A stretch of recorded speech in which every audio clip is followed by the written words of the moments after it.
is, what is it? 10/17/2020. The date that Streets of Camarocho hits Steam for exactly 2 days, which I have not played yet, but I'm extremely excited about. And this is the Deltahead stream where we will not be playing Streets of Camarocho, but will be in fact playing Part 2 of The Evil Within 2. Thank you for coming. 1 second, I'm pulling up chat as we speak. Let's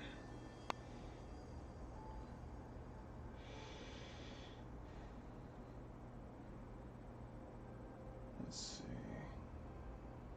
Excellent. So, pre-game show. I hope everybody who is in early is doing well. Finished up this week. This is quite good. Thousand Cranes by, who are you? Yusunari Kawabata. Yeah, it's very good. It's a very strange book. I would even go so far as to call it a ghost story. One of proxy relationships between the present and the past, individuals now being extensions or manifestations of things that have come before. And yeah, there's let's see, I think I wrote this better than I would be able to say it off the top of my head. Where are you? Yeah, the proxy relationship that the individual in the present represents one's parent. Indeed, that's what the main character does, is he represents his dad in such an extent that he manages to keep up with his dad's relationships, even his old lovers.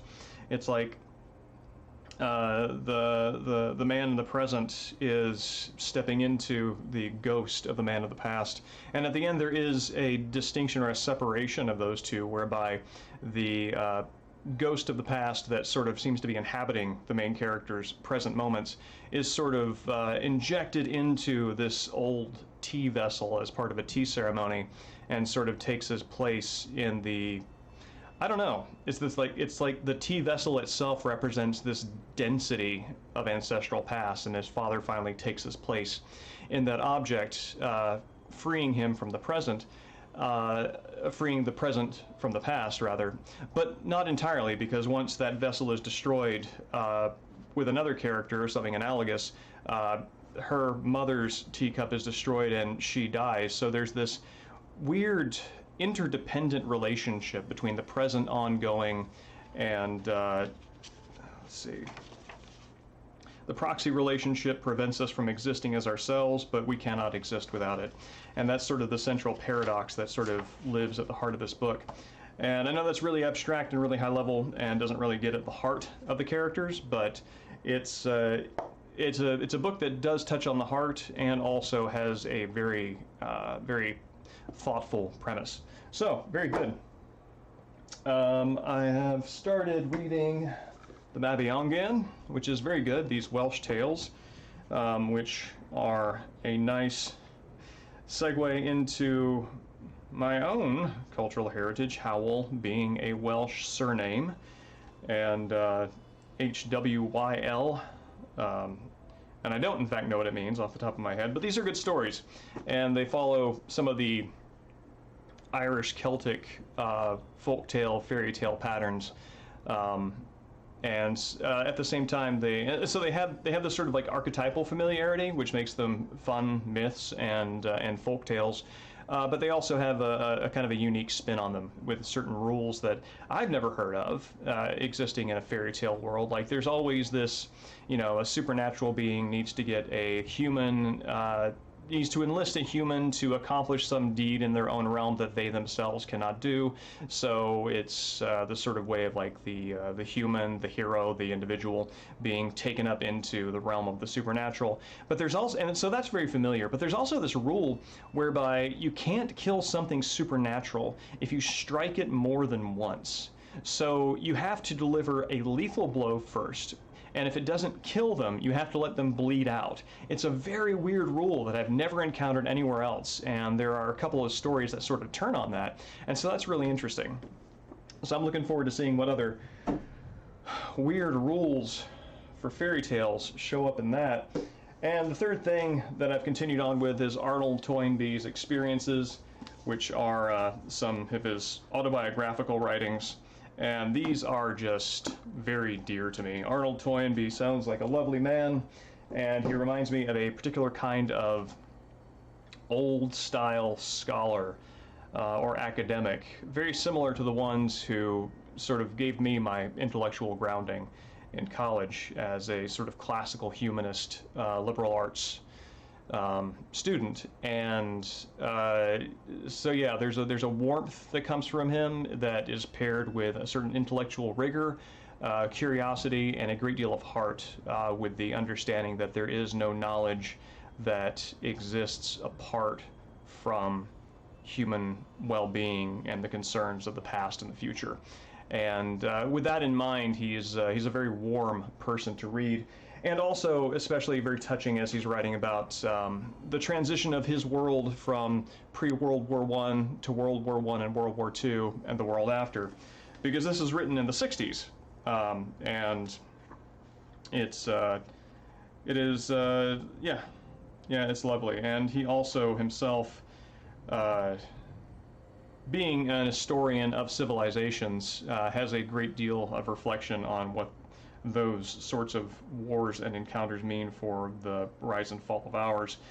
For him, those are in many ways failures on behalf of failures of creative vision on behalf of leaders and political elites to solve the problems of cultural needs, which you can tell exactly where that comes from with the austerity measures imposed on Germany right after World War I, which everybody, well, according to him, everybody saw World War II coming because of that. So that's an example of a lack of a creative thinking on behalf of policymakers, which results in the downfall of civilizations.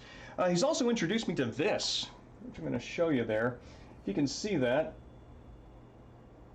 This is a stool that's made for exactly 1 foot, apparently, that is used to prop the foot up in a cross-legged position. Here's another example of it being used. You see there?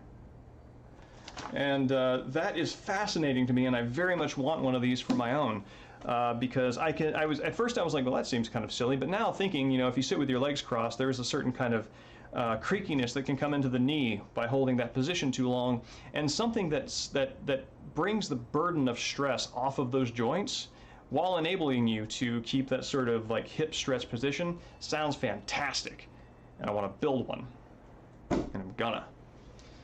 So that brings us to, where are we at? That brings us to 7 minutes. Wow, good pregame show. So I'm going to click on over and we can get this going.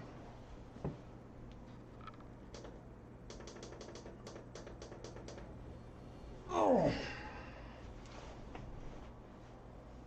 So when we last left off, this was right before we were going into the fight with Anima. And let's see, yeah.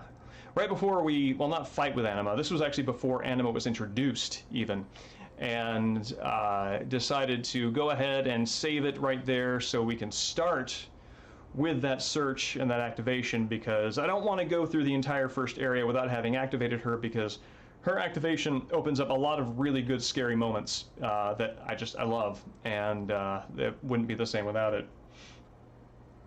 Time to leave the safe world of readings and enter the horror. It's true. That is the leap we make at every 5 to 7 minute mark in this stream. I'm probably going to slump my shoulders some, so let me just kind of click that down a little bit, and I'll see if that works later.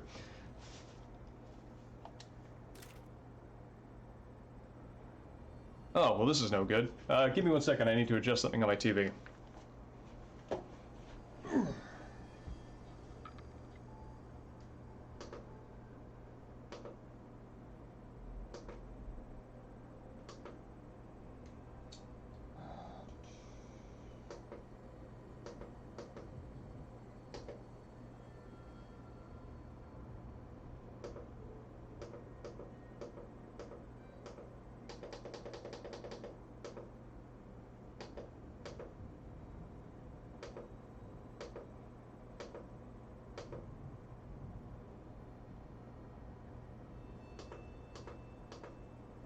All right, there we go. I was playing something in standard definition, and my television was still set in that 3x4 3:4 ratio. Welcome to Union. We're glad you're here. Courtesy of the Union Welcoming Crow Committee. Good crows. Bad town.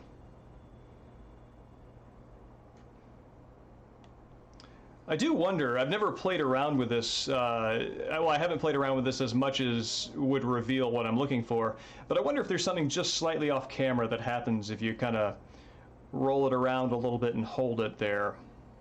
The cat walking by or something kind of skitzing in and out.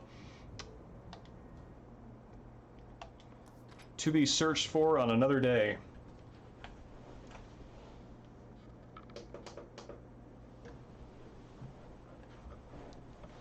Sebastian hones in on a signal that sounds like Lily's voice, and yes, we are going to dally on rescuing our long-lost child whose disappearance and thought to be death sent us into spirals of alcoholism and despair, ruined our marriage, ruined our career, and instead of running straight for her, we're finding a shotgun. To let you know where our priorities are. It's interesting. I see this sort of film grain effect that's coming as I'm close to the mirror, and I wonder if that disappears if I step away from it. Yeah, it does. There's a film grain effect that happens the closer you get to that mirror. Or particle effect. It kind of looks film grainy, but it has maybe less of the verticality that you'd expect from a film. But, here we go.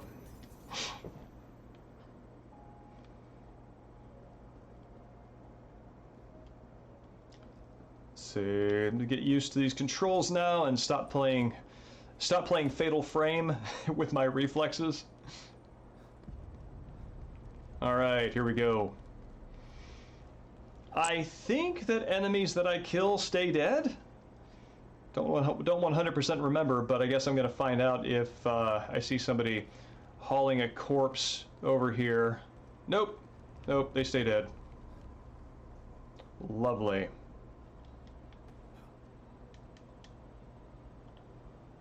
Let's see. There we go. That's it.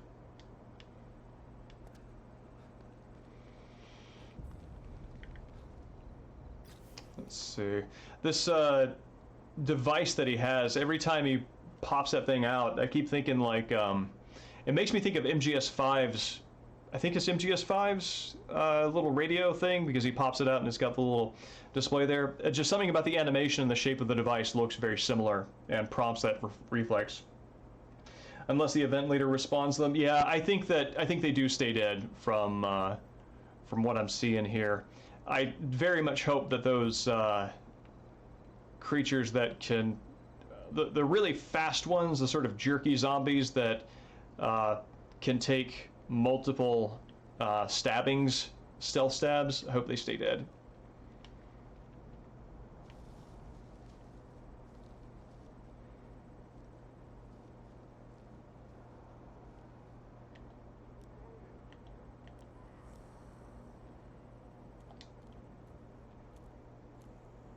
Ooh, hi.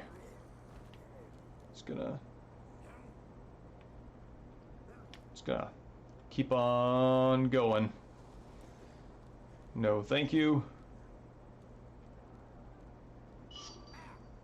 Oh, crap. No!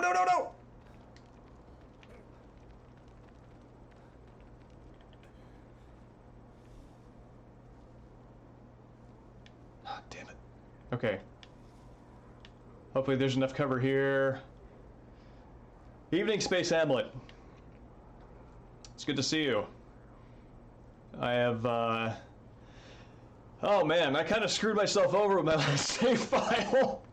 I managed to run through a field of inert zombies on my way fleeing to get to a save point so I can grab something to eat, and now they're just wandering all over the place. We passed out for the first stream. Let's see. I got the shotgun from the Marrow. I started one of the little side missions, and right now I'm going to activate Anima. That's my goal right now, so I can enjoy that horror as I wander about Union proper. Seems somewhat improbable.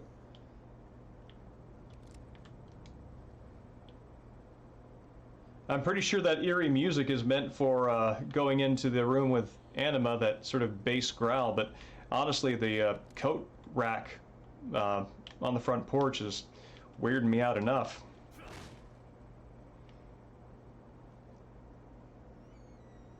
Evening, Hobgoblin. It is going great.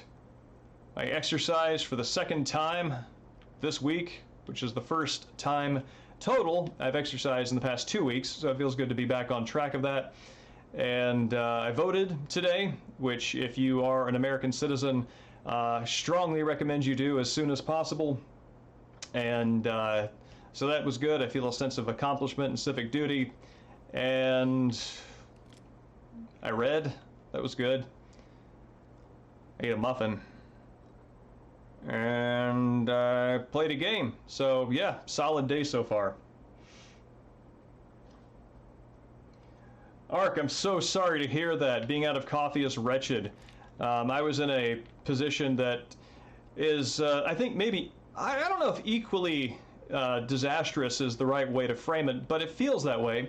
I had bought a coffee that was a new brand, and something about it was just much more acidic than I'm used to sort of handling on my stomach. So I realized that it was just making me feel just awful in the morning. And once I realized that was it, I was like, oh God, I have these beans, but I cannot drink them. I have no mouth and I must scream, sort of thing. And yeah, it was a dark moment. And then I left and bought more. So that was fine. Evening swimming. Exercise, yeah. Yeah, exercise is a good thing. I've got like a suburb nearby here that's got wide streets that I can run on, so there's plenty of room to avoid people and not spread, not spread the vid around. So that's a responsible way of running. And yeah, he's looking a little less formal. He's decided to keep his original costume. He is wearing the clothes that he was wearing when Kidman picked him up in a bar. So I can only imagine that this this sort of like sweat patch that's showing up underneath the holster strap is in fact his memory of his condition when he went into STEM. It's a little gross. I don't know. If I had the ability to sort of alter my appearance by my concept of myself, I would probably clean up the stains. But you know what? He's got bigger things on his mind. Anything special in order to vote early? I live in Washington State, so they mail out our ballots for either mail-in or drop box, dropping off. So no, here it's pretty easy. It's absolute direct refutation of any of the histrionics surrounding early voting methods that have come up from Trump's camp. So yeah, I went and did the exact same thing that has had my vote counted for the past several years of elections, locally, nationally, and it's turned out fine. So yeah, just filled that out, dropped it off. You have coffee that you dislike for similar reasons? Well, I'm glad to know that I'm not alone in that. I believe this statue and this garden area is the same maze where I have my ultimate showdown with the arm lady with the, circular saw. So yeah, I'm going to keep that in mind and see if I see a statue with angel wings. It's very good to see all of our regulars out here and also in chat, as always. All right, I'm going to hold off on picking up that notebook because I know that that is an invitation to bad times for all. The Guardian, that's it. Let's see, anything else? Alright, here we go. Final entry of this diary, penned in an unsteady hand. There's something in this house with me. I can't see it, but I sense its presence. I don't think I want to see it. I can hear those horrible things outside. They're everywhere. I'm afraid to go out there, but I'm afraid to stay in here too. I'm shivering, but it's not from fear. Why did it get so cold all of a sudden? It's very interesting that the presence of the undead is associated with a room with a sudden drop in temperature and also flames turning blue, which I see less of, but is also a sort of a myth that I feel a great deal of affection for. Unnatural colored fire warms the heart. Yeah, well, you know, whoever the bzz, bzz, you know, that, which actually makes it sound like kind of like a drill lady, but it's actually a, you know, this kind of thing. Oh God, I'm about to hate. What's happening? It's freezing. Oh man, I forgot. Stem starts to freak out a little bit. Objects lose their stability.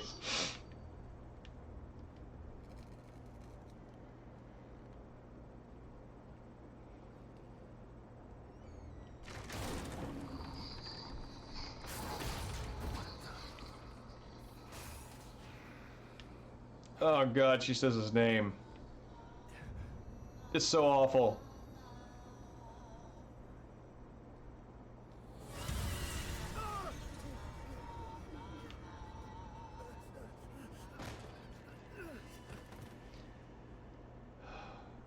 What the fuck is happening? Oh God.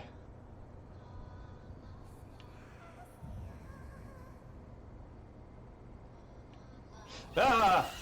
Stop that. It's coming for me. I gotta get out of here. Yeah, this STEM world is a computerized simulacrum reality that's a composite of different people's consciousnesses, all sort of unified by, oh God, she can just clip through things and it makes perfect sense, and I don't have to listen to her open her. I don't get to hear her open a door, is what I'm trying to say. Evening, Dustin. And yes, this is one of my favorite parts of the game too, and I hate it. Especially if I let her go in that room first.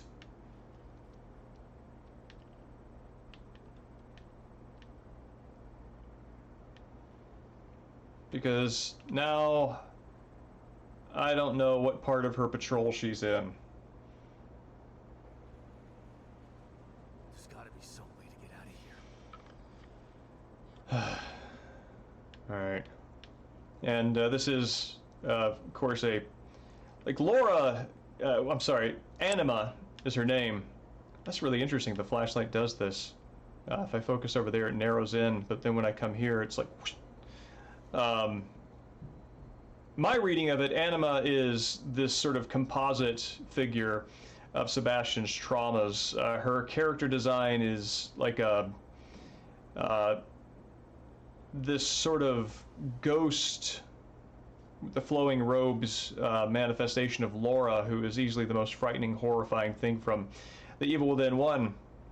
And all of her sequences take place in Beacon. It's very much Sebastian, his what Laura and that entire experience has turned into in his mind, condensed down and made into a single figure. That's what we're dealing with here.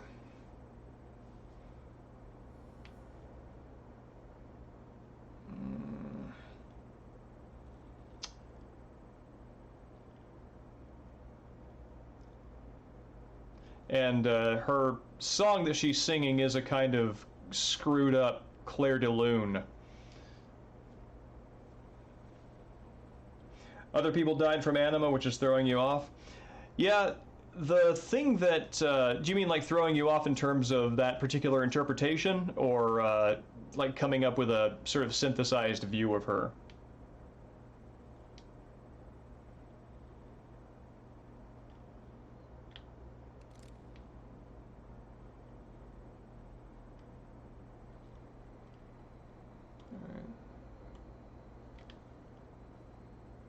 There she is.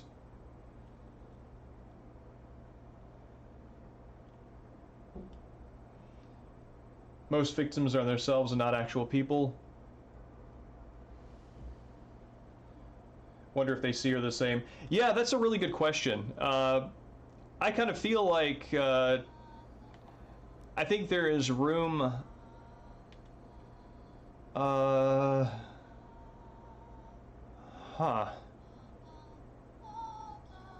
Well, still hating this, but let's see what we're looking at here. Give me 1 second.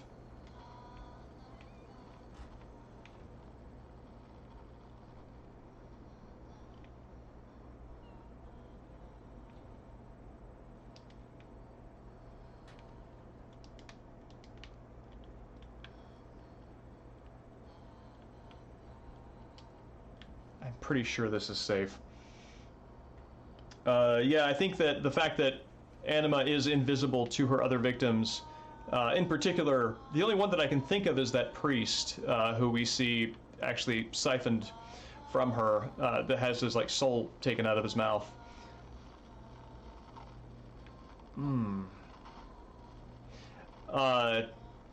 Suggests that she appears in forms appropriate to that person.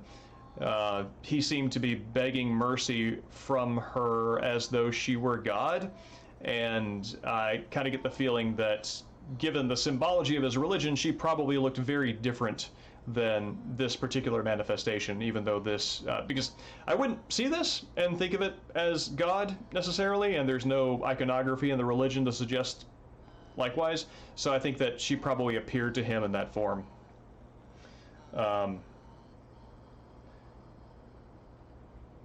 Maybe Sebastian's trauma is so potent that it attacked other people. Honestly, he's... What?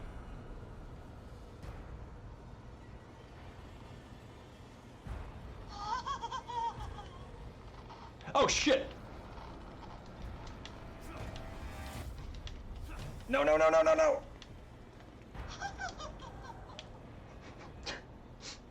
I didn't think she could do that. I didn't know she could see me through there.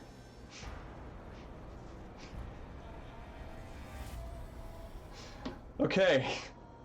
It's all good. It's all fine. Number one cause of death in STEM. Talking to chat. Yeah, I don't know. That would be very interesting if Sebastian himself inserted some sort of infection into STEM because his trauma was so potent.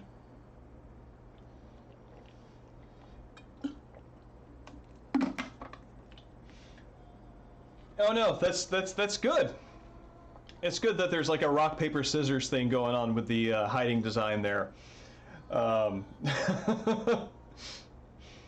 Ark, the way that I'm kind of thinking about that, I think that, like, my understanding of it is kind of like uploading your brain into the cloud. That sort of sci-fi idea, that people's bodies were hooked up to it, their consciousness was added to STEM, and then their bodies were just sort of shuttered away. The employees in Sebastian have a vested interest in returning, so their bodies are still hooked up. That's just how I explain it to myself. Okay.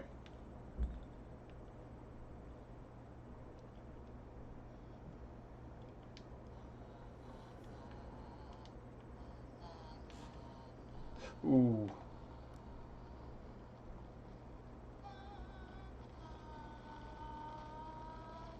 God, she's really tall.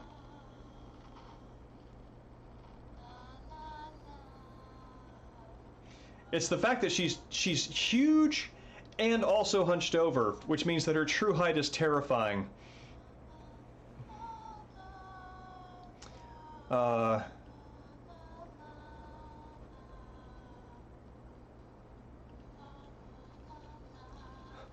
imagine Dreambalm, if that were the case, I imagine it would be, Sebastian at least has the clarity of knowing that her appearance is based on Laura, and she is singing Clair de Lune in reference to his trauma, rather than other people in STEM who just have to be horrified and deeply confused.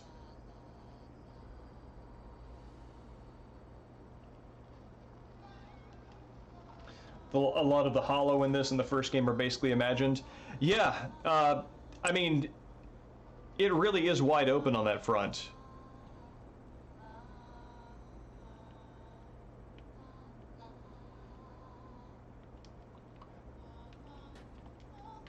This might get me out of here.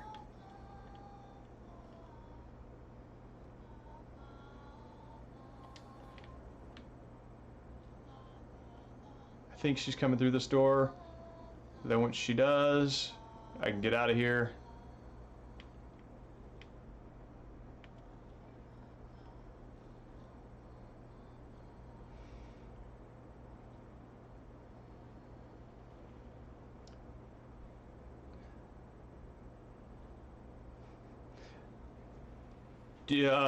Just get feedback from you, Space Hamlet. It sounds like the audio limiter is not working anymore, as in my voice is blowing out the microphone.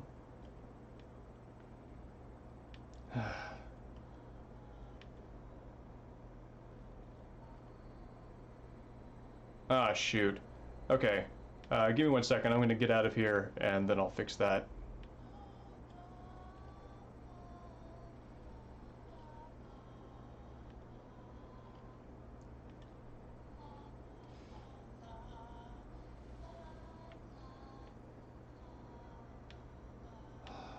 Where are you?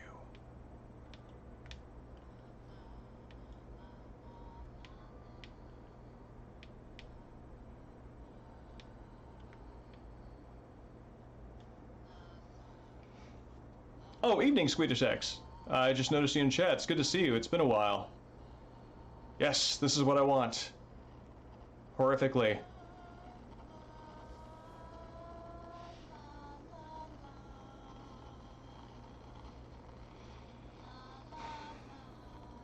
Okay.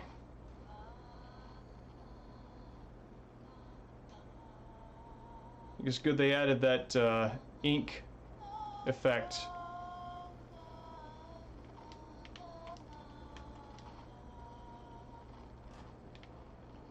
Oh, no, no, no, she's going the way I want to go.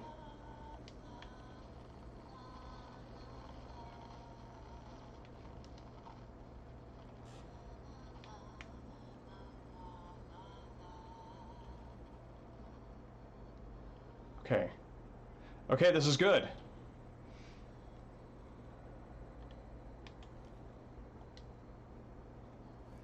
Whew, all right. Done with that.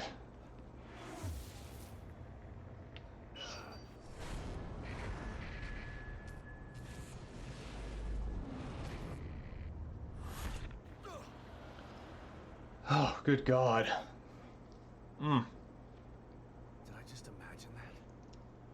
No. That was... What was that thing? Was that real or all in my mind? Okay. Yeah, so that's also that sort of montage of images, obviously reflections and throwbacks to the first game. That's also Anima's design in this game is also one of the only instances I can think of where you have an enemy like the Evil Within one that is a definite one-hit kill whenever they make contact with you, which is kind of a hallmark of the first game that frustrated a lot of people. I don't think there are as many one-hit kills in this as there are, or at least as many guaranteed one-hit kills from large enemies like that. So, give me 1 second to catch up on chat. And yeah, Swedish X, I think that is one of the things that this game owes to Silent Hill 2 is that concept of, or Silent Hill generally, really, which is that idea that different monsters look different depending on your subjective view. And yes, Seb definitely has Claire de Lune related trauma. That's, I mean, honestly, it's kind of give or take. Claire de Lune was really just a monster to all of us for so long that it's hard to know whether that's situation specific or just atmospheric. I mean, it was in the water for all of us, right?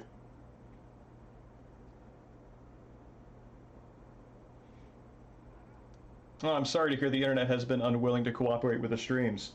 I do hope you're able to make it out more. Give me 1 second. I'm going to hop over to the computer and see if I can adjust the audio thing.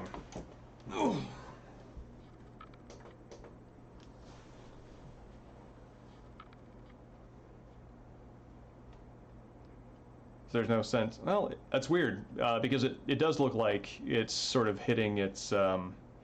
Looks like it's hitting a limit on my end at least. So let's just do a quick check of the filter. Yeah, limiter's in place. So yeah. I'm not sure what I can do about that live, but I'll take a look at it and try to play with it after the fact.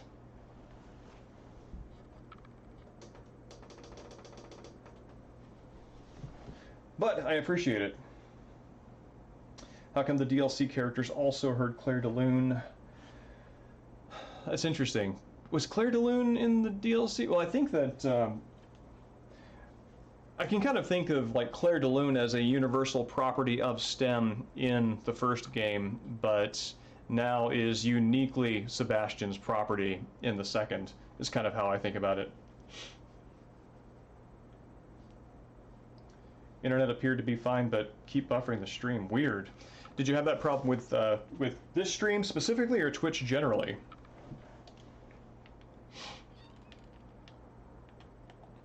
Okay, now we have unleashed the horror upon us all, and Anima is now out, about, and stalking.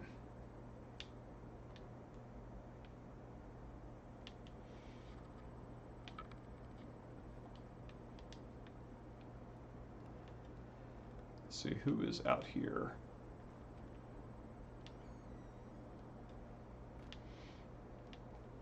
Okay. This seems relatively okay. Alright. I'm gonna check out this garage.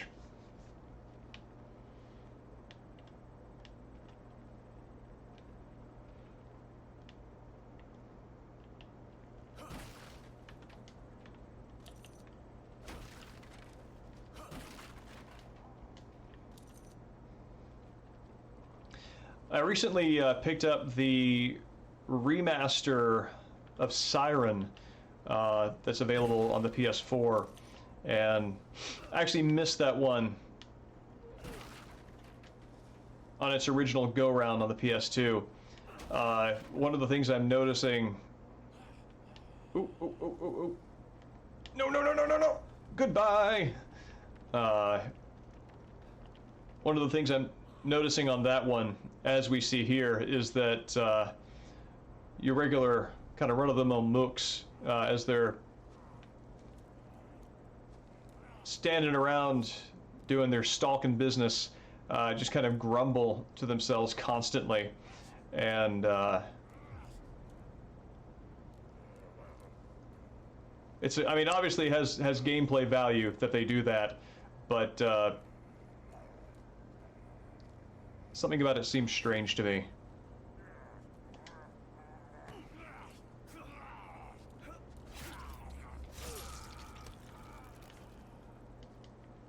Though in Siren, the grumblings actually have the telltale sound, like trace sounds of being actual language, which makes them even creepier.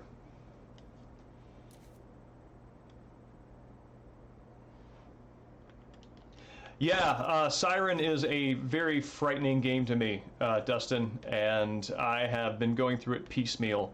I kind of want to play it on the original PS2, but it was also really awkward on the original PS2. I remember it's already a little bit awkward on PS4, and I'm concerned that if I sink money into it on the PS2, then there might be quality of life changes that I will really wish I had, and in fact only paid $5 for. So, yeah.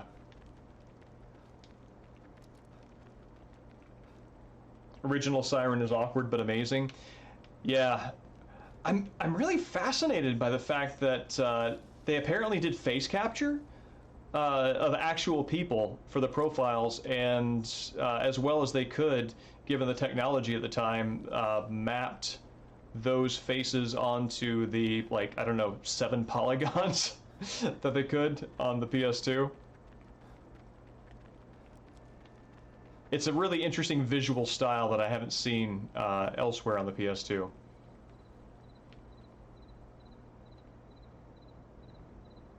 Kind of like LA Noire. Yeah, I can see that.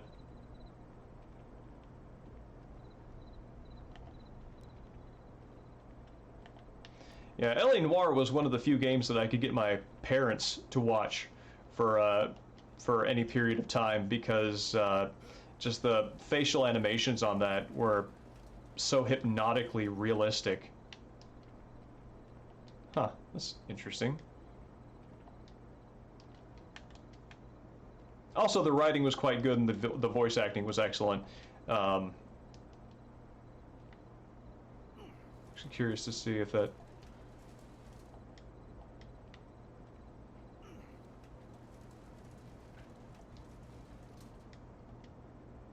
Yeah, weird. I don't know what that's about.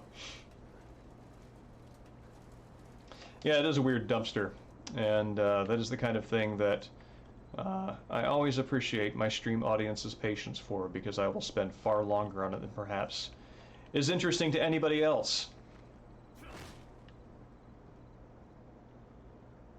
This is I think this is another spooky house, if I'm remembering right.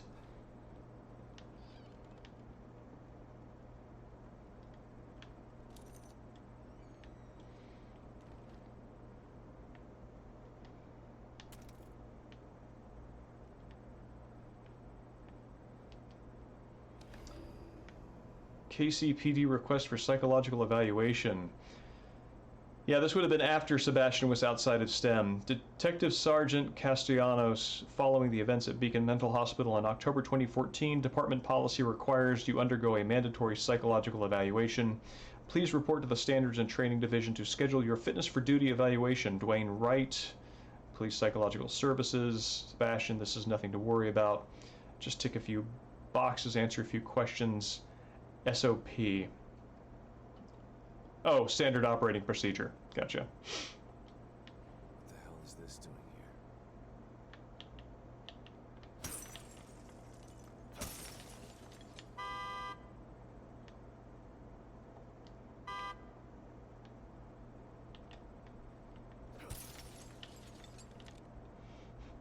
PUBG vibes. Random houses gathering combat supplies.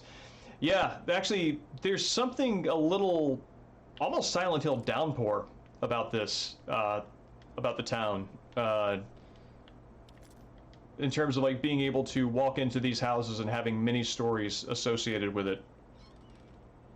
Which definitely was not a frame of reference I had when I played it the first time.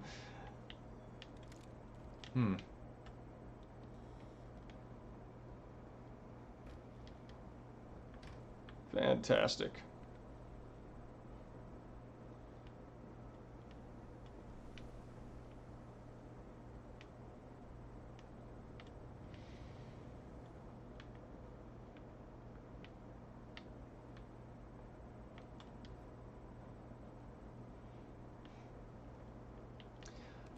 Yeah, there's a lot I don't remember about this also. The last time I played this really was 2018 when I put that essay out, which when I take a break I will link in the chat for anybody who's interested. But yeah, I remember enough to know broad strokes what's going on, but not specific encounters or events. Let's kind of see what's around here before I... Alright, that was locked.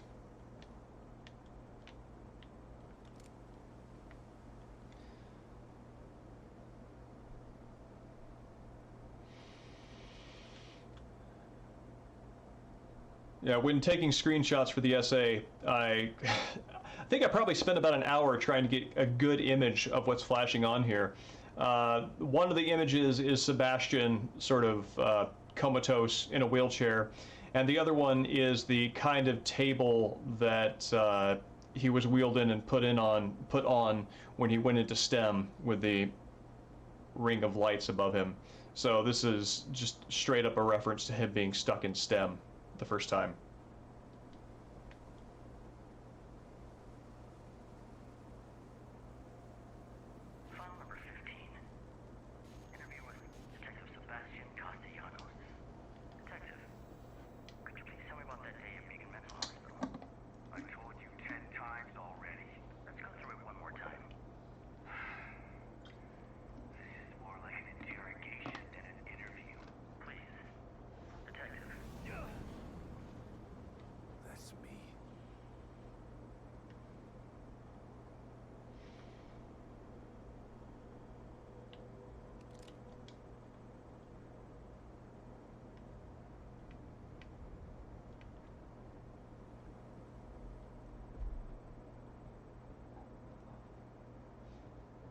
Oh, Dream Bum, you never did this. Yeah, this was, I remember this being one of my favorite moments, even if I'm kind of rediscovering it here.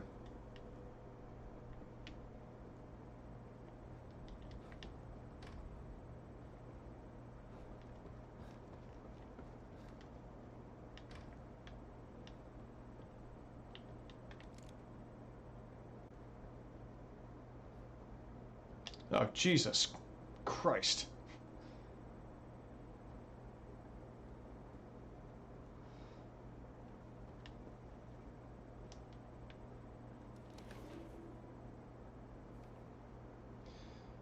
File 15, Psychiatric Assessment of Detective Sebastian Castellanos.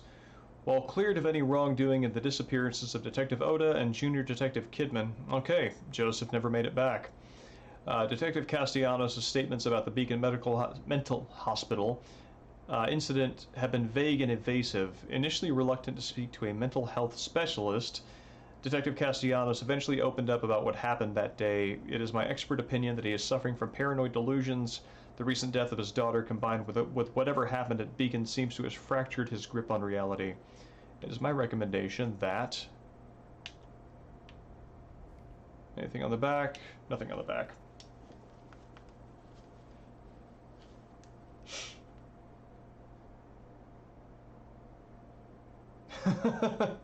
It is normal to say, in my expert opinion on these things. It's true. Just in case you thought that everything else that came beforehand was just kind of shooting from the hip. Something happening at Beacon Mental Hospital. We went in, but it wasn't the hospital. It was somewhere else. Are you certain that's what you saw? My story's not gonna change, damn it. It was like hell in there. A whole other world. And this all took place at the hospital? I just said it didn't. Jesus, can't you understand? I understand that you've been under considerable stress. That was the counseling they made me do after.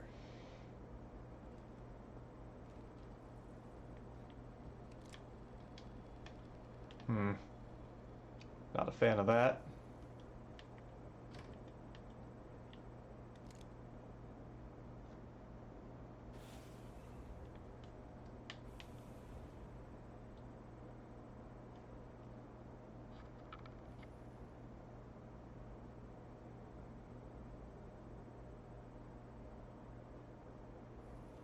It's weird, there's a sort of like organic, mushy sound coming from that room.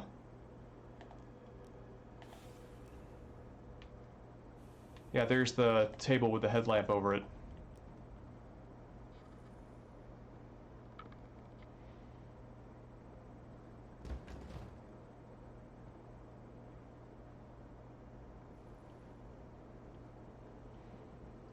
Wonder what this turns into.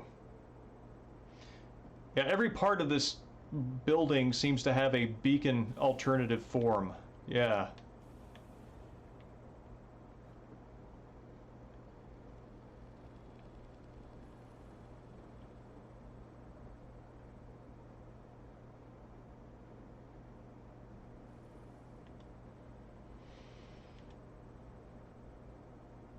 Just kind of waiting to see what this is going to look like.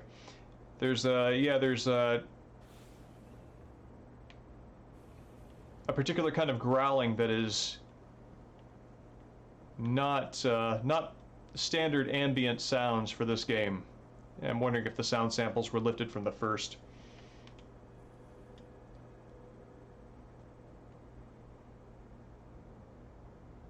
Just gonna wait and see what this turns into. Yeah, there we go.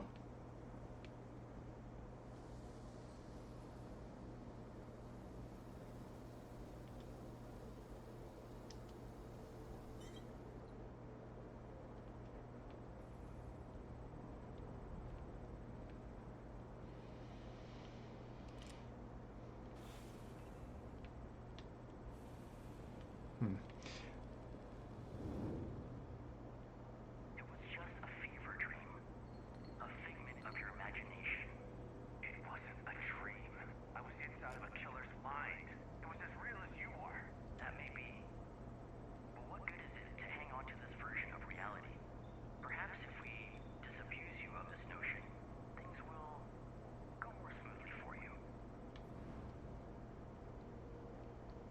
he just head shrinking me, or did he know something I didn't?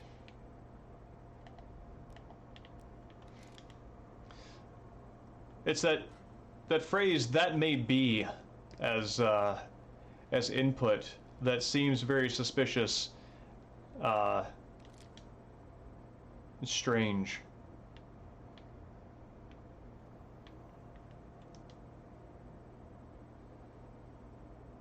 You cannot keep me here.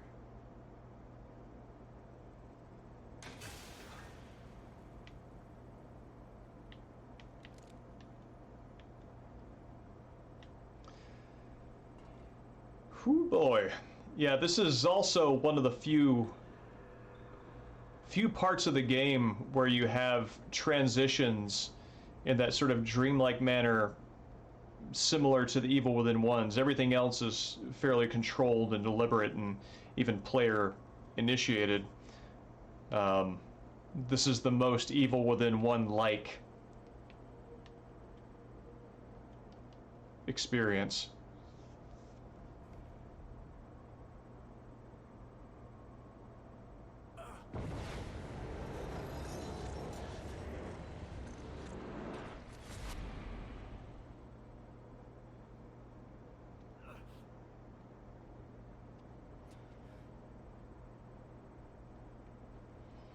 Beacon.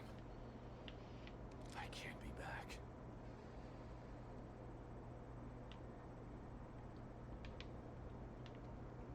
And I believe in the original game, as we played it previously, this is that area you go into and you've got a bunch of invisible enemies.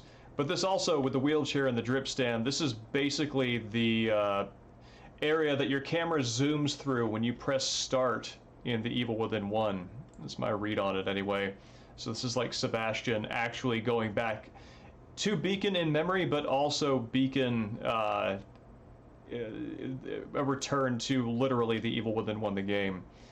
And this area is where Sebastian first encountered Laura. It's the same environment. I remember in the first game there's some goop that you would pick up over there. But where Sebastian is sitting in a chair, there was this table and everything. There was a blood spot. So everything is the same except Sebastian is there now. And it's fitting what is about to happen. And yes, this is one of the few areas they force the black bar, so it really does hit that fourth wall.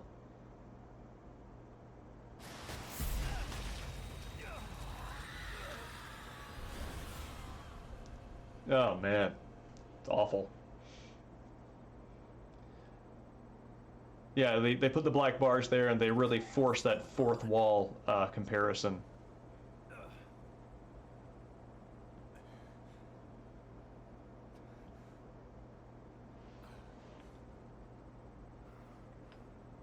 Were those just memories?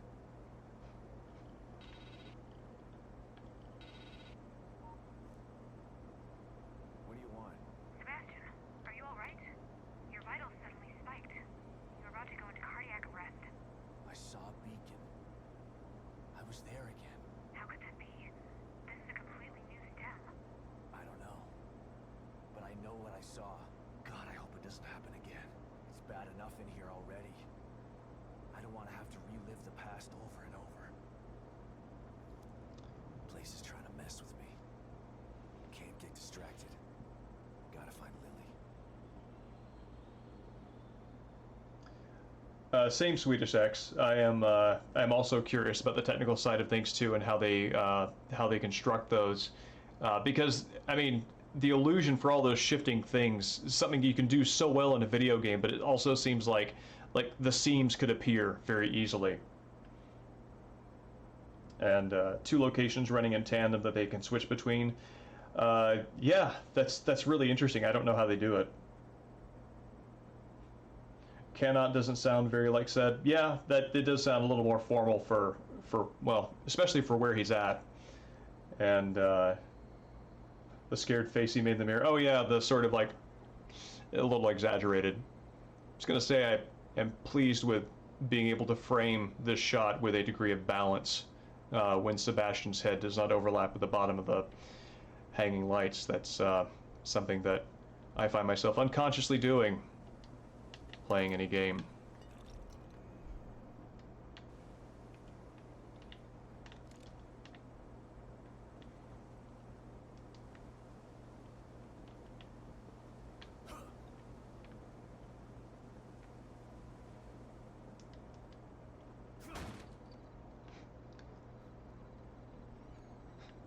And here we have Stem with one final taunt. I don't know if this is outside here before you enter. Oh god, I hate those things. Before you enter and go through the spooky moment. Composing good images as you play is one of the undersung next-level gamer skills. I agree, and it is something that if you have an eye or a sense or compulsion for composition, if you make videos, that is something that you will learn whether or not you value as you go through.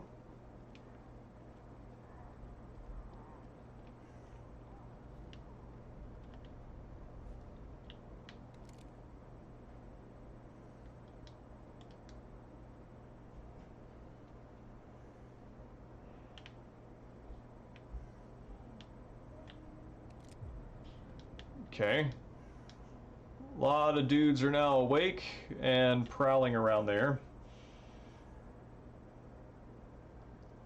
Becomes a curse when you have instant replay running and always have one foot in the this could be usable footage mode. Yeah, I actually have to turn that part of my brain off deliberately sometimes. There's also the attendant compulsion to always record anything you do because it might be something you would be interested in using later.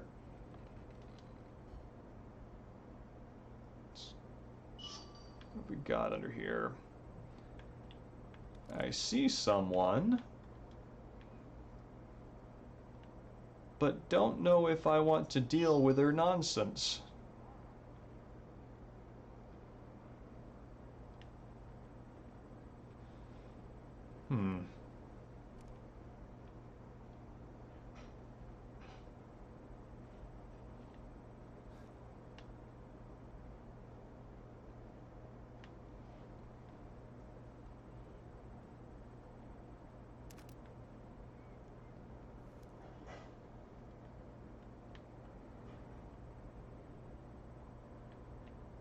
Let's see. Oh, cool. I can change on the fly. Friend came into that situation but found they were full up on space, so they missed the window. Oh no!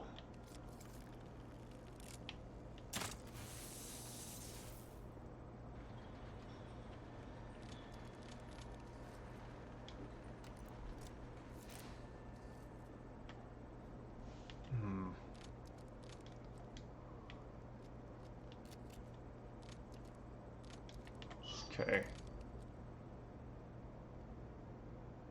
Oh yeah, this guy's fun. I'm gonna not kill him so you can see what he does. Ha! I didn't know he came alive right now.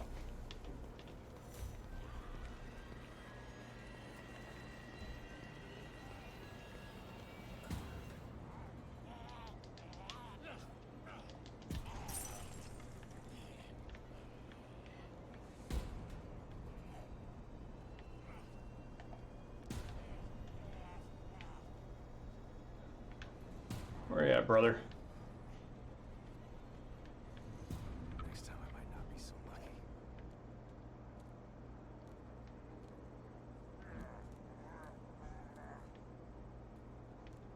Alright, so we're gonna track this guy as soon as I take a quick break here, and while I do, spend a spared zap arrow to unlock an enemy. No, it unlocks a little more than just an enemy, but hold on a second. I'm gonna drop something in here.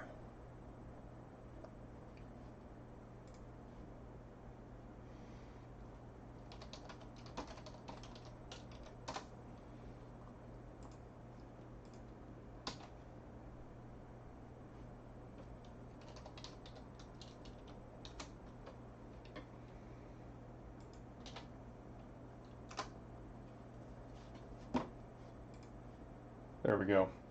So that is the link to the essay, and give me 1 second, I'll be right back.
As I return, we're going to go ahead and break the seal on this earlier in the stream than usual. Oh, there's our fella. There's our panda.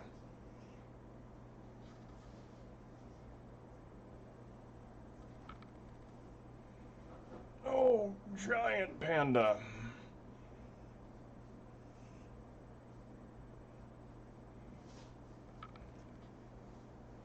He's a regal boy. He's very tolerant with being held. Though I don't know, he seems to deal with it well enough that I'm wondering if it's tolerance. I wonder if he might actually like it. It's hard to know with a cat.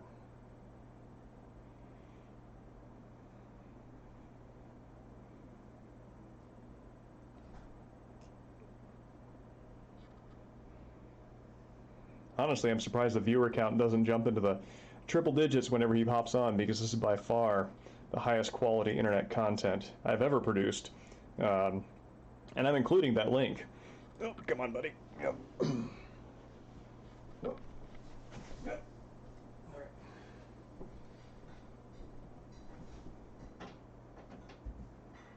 right.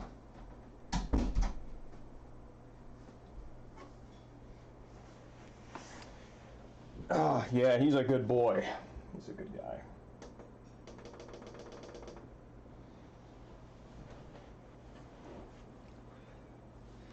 So, okay. This guy who I just activated, he is a really interesting piece of environmental storytelling that is worth following, and that's what we're going to do. Cat is inconsistent with being held, sometimes wants down immediately, sometimes can go minutes without a struggle.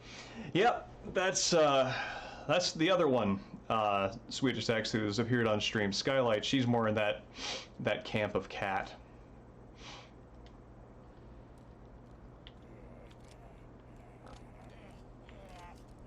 No! Yep. They're kind enough to afford me a...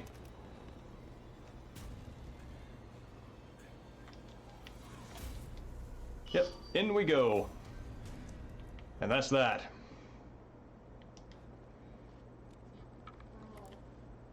Okay.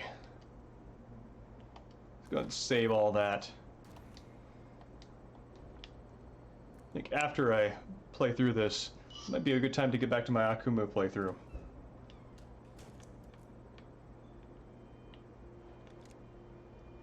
Okay.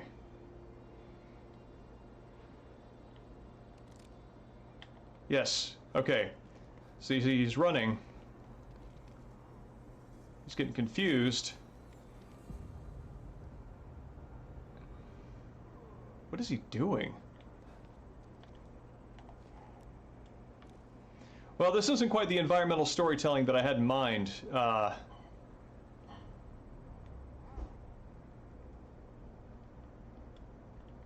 Yes.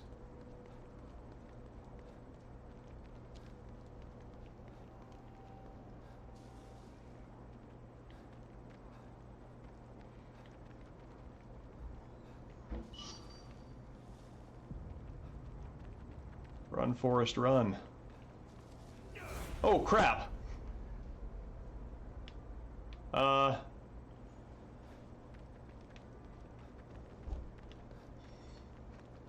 Messing with the show, Anima.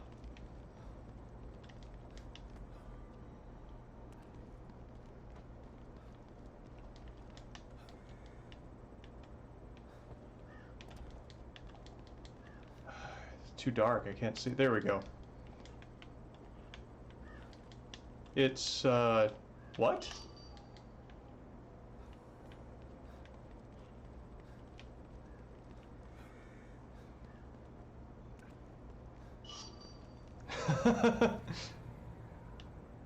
Got a very specific storytelling I'm looking for here. Oh yeah, they really don't want you climbing this thing during the anima sequences. That's interesting. I've never noticed that before. So they actually put boxes up there. Alright. So there's our dude.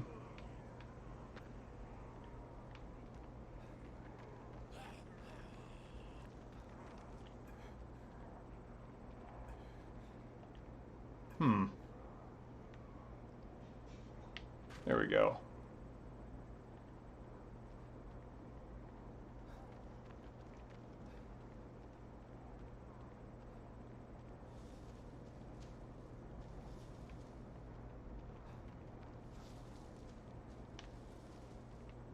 There we go.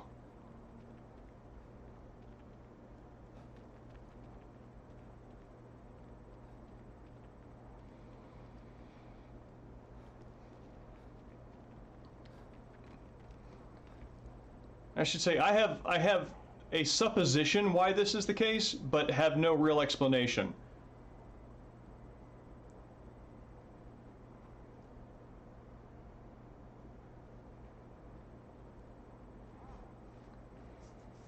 Yeah, this is it.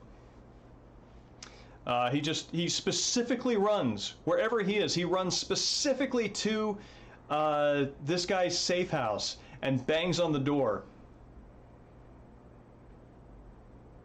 I think that's what I'm thinking. I think that he wants to get back at O'Neill, and that desire overwhelms even his undeadness.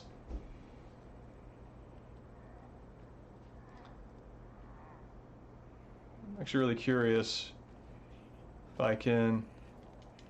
Oh! Well, I didn't mean to do that. I was just going to try and go in. But, thank you, friend.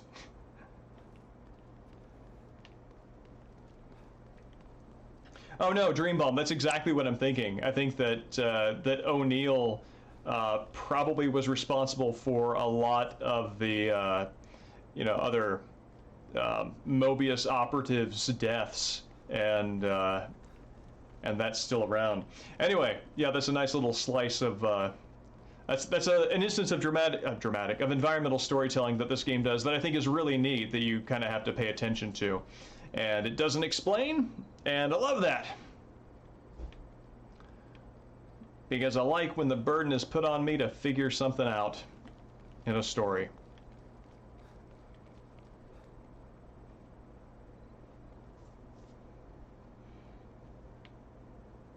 How did I realize that? I just noticed that he was like running away from me at one point, and I'm like, where the hell is this guy going?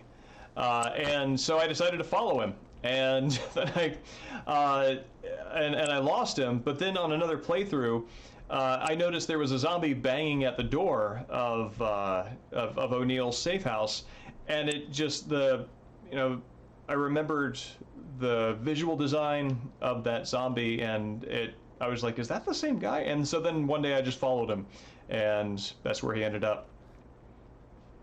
Horror comic where zombies retain their obsession, like an expansion of the idea that Dawn of the Dead played with.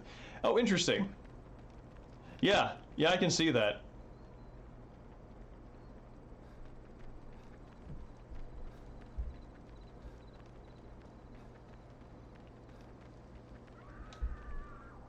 Sounds like someone's in Ah, crap, you're gonna make me use my supplies, aren't you? Those things will kill her if I don't do something.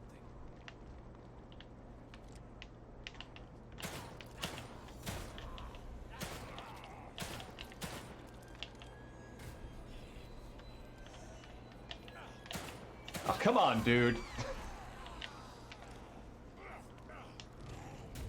No, I don't want to use a shotgun on you.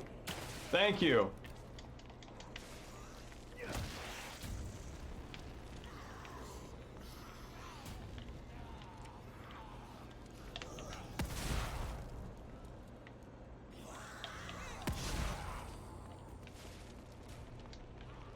Oh my god, you're still alive?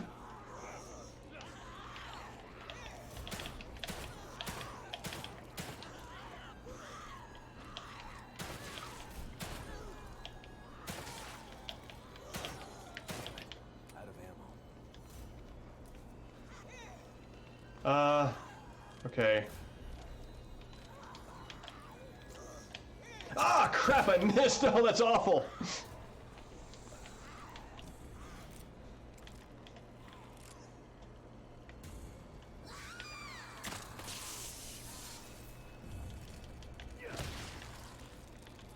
Nope.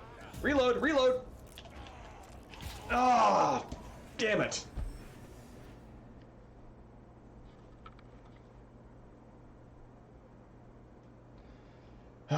Yeah, I agree. You shouldn't say the reload line until you get a click. That does make more sense.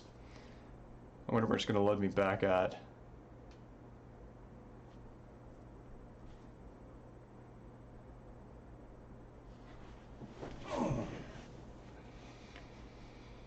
Back up from the microphone a little bit, see if my projection doesn't overwhelm the speaker. Okay, well, nothing significant lost here. Just gonna have a cup of coffee, reflect on things. Yeah, the combat in this game is quite good. It's on the same level.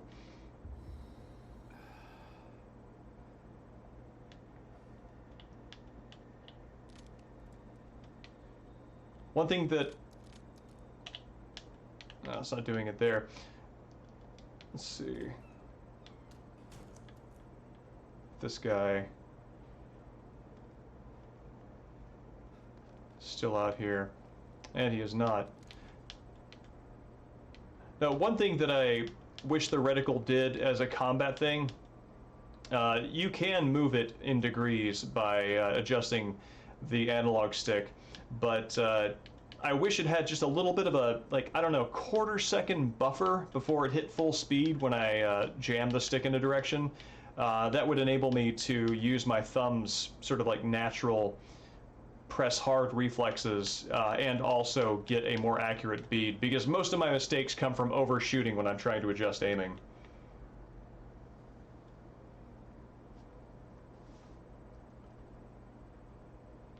Yeah, well, fortunately I'd manually saved. Oh yeah, Dream Bomb. Here's an instance of Anima getting someone else. So it is a bug in the system shared by everyone. How do I... What is the... Okay,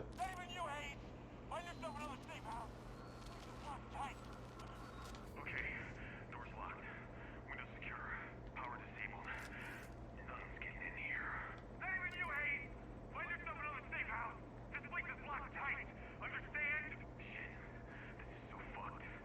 Didn't sign up for this. It's okay. I'm gonna be okay. You're locked in, man. Just gotta wait it out. What the fuck was that sound?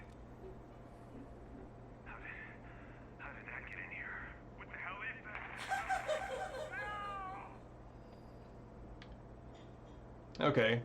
So yeah, there's some, I'm guessing that's anima, and I think there's some consistency in how she appears, but there's no clear de lune there, so I suggest that's still a Sebastian property.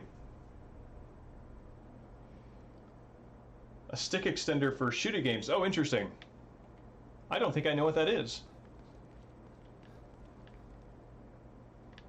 Alright. I gotta craft some ammo in a bad way.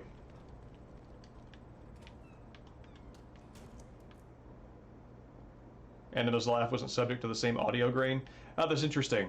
I wonder if you could read that as her being closer somehow to as a source presence, therefore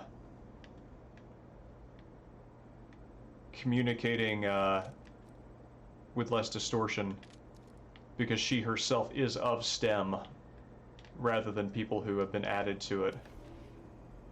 Number of applicants received through the MOO centers has surpassed that of the medical testing front. Registering the MOO centers as a tax-free religious institution has increased revenue, which we've used to render expansions to accommodate the influx of new recruits. Mr. Wallace's use of neuro-linguistic programming, yeah, why not, creates recruits that are far more mentally malleable and stable than previous STEM candidates. All right, so they use this religion, this sort of like Scientology-like religion, as a way of getting more recruits, which is how they get the bodies to transfer their consciousness into STEM and then dump the bodies, is how I'm reading this. Willing to voluntarily cut off familial ties, which eases the pressure on Mobius operatives working in law enforcement. No more pesky missing persons reports to file. So yeah, that's it. Yeah, they the people who volunteer for STEM are gone. Recommendation that Moose Center recruitment becomes the Mobius standard for all new citizens. It has been a resounding success. So, ARC, that I think touches on what we were talking about before. Stick extender, a clip-on for your analog stick that makes it longer. Oh, interesting. Does it have like kind of a little bit of a bend to it? Oh, no, it was an article that showed that the Moo Center, which is some sort of Scientology-esque, oh, I love this thing, Scientology-esque front for Mobius recruitment. The religious devotion of people who sign up for it is enough that they're willing to cut off familial ties so that when they go into STEM and they disappear in the real world, there aren't going to be missing persons reports. So it suggests that people in the real world are in fact uploaded into STEM and their bodies disposed of afterward.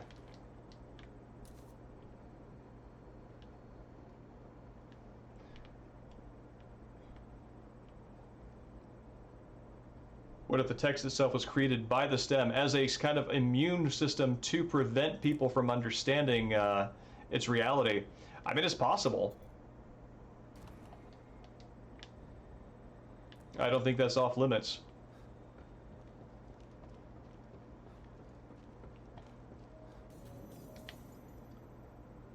Destiny PvP on console.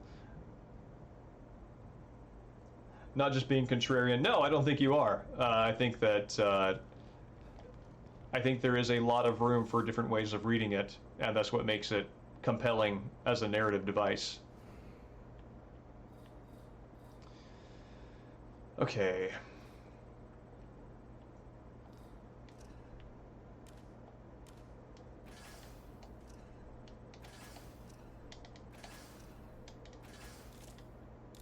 Smoke bolts. This is good.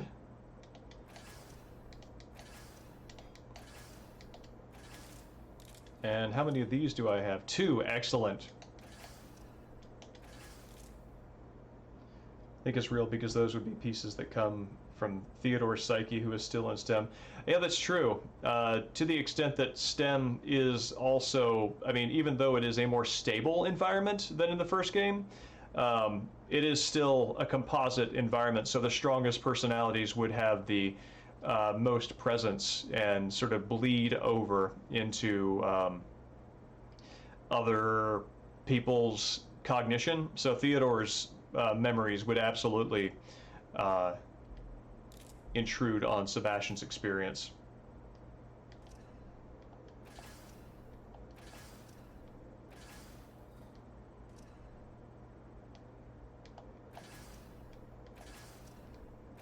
Yeah, I don't want to use too many of those. What do I need for this?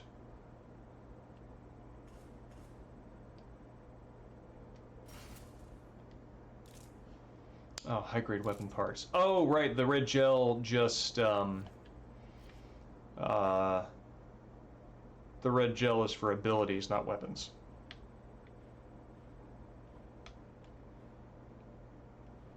But again, to kind of argue to Ark's point, if it is in fact something, because Theodore does have influence over STEM, having, I don't know, there's enough justification there to, there's enough there to justify it being more noise than signal, I think.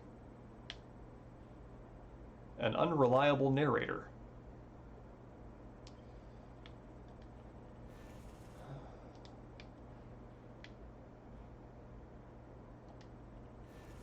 Oh yeah, that sets them on fire.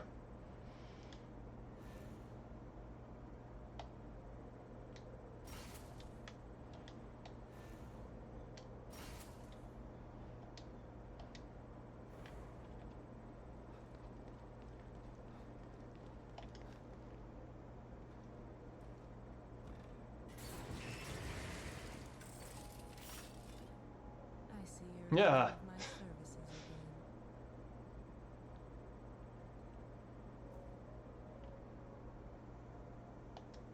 How am I ever going to get these nails right if you keep interrupting my manicure? Alright, let's see how we can poke our brain. This. Absolutely want that. And that's valuable. That is also valuable. Being able to run longer is also super important.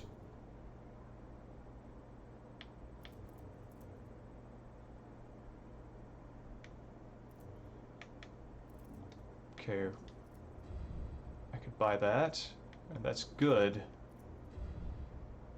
Also good. Alright. I am gonna emphasize athleticism as I develop Sebastian, but I'm not gonna min-max it this time through like I did the first game. There's a dive between Evil Within 1 and 2 fans, but I love both games. Same.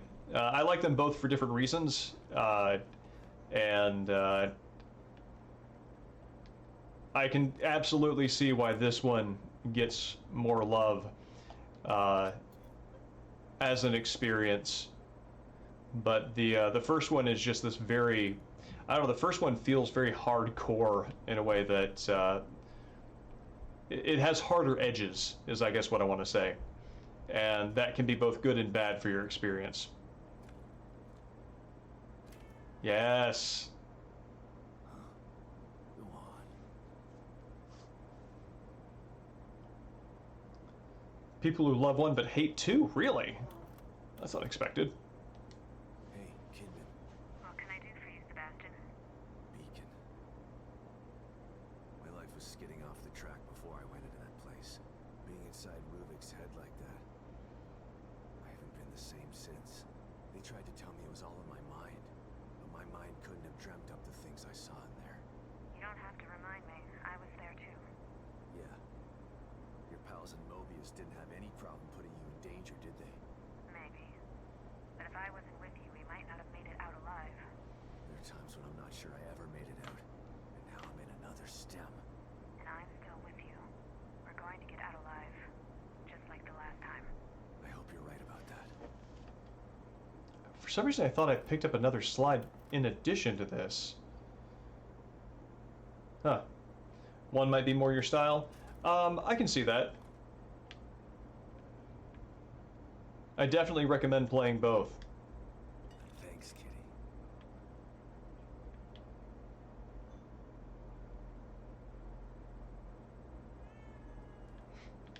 I love that cat's meow.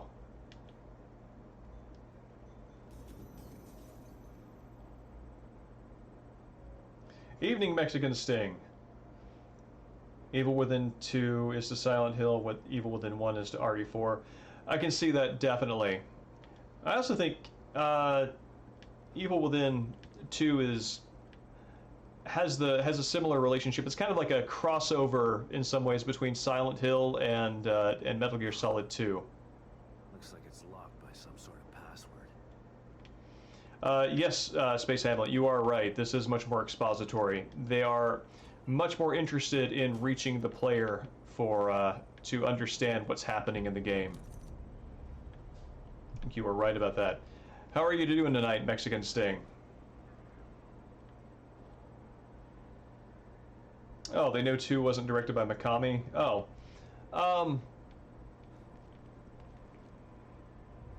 think it's, I mean, granted it wasn't directed by Mikami, but I think it's also an amazing first, like, full directorial debut showing for John Johannes.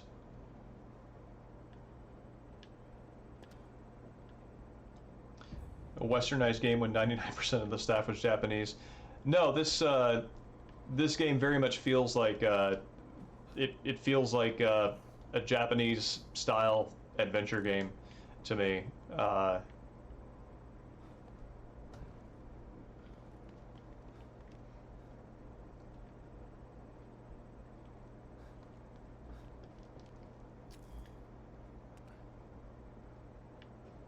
It has a few design hallmarks that I associate with hello? No.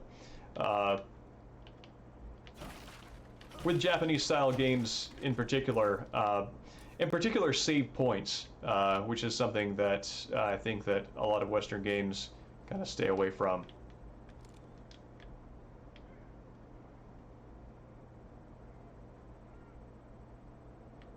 Yeah, I think it is ironic. Oh, I hate those things. Hate the noises they make. Hate their deal. Just not into it.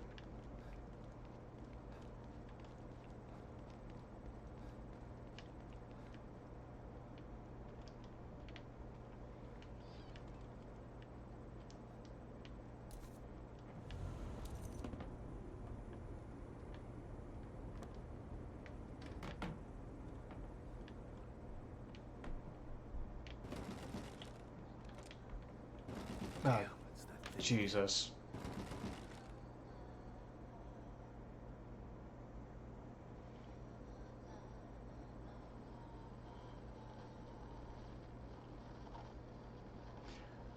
At this point, I assume Anima's just interested in terrorizing Sebastian because she can pretty easily. What? Oh no, there were supplies in there. I missed my opportunity to get them. Because she can pretty easily just like go through that wall, right?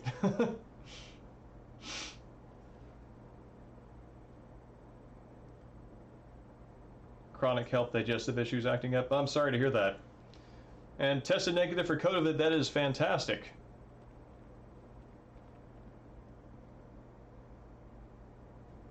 I think he knows what that thing is. I think, like, I'm guessing there's a, the way that I read that is there's a tactile element to the stem distortion that you see with the VFX, the visual effects of the things kind of,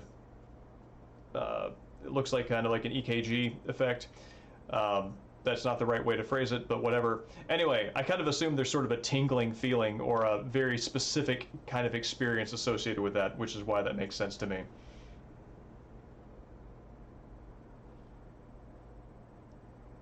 Jostling a door seems contrary to her. Yeah, yeah. That's why I think that at this point she's just screwing with Sebastian.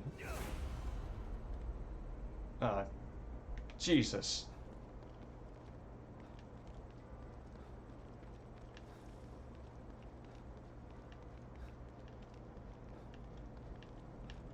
You stay over there.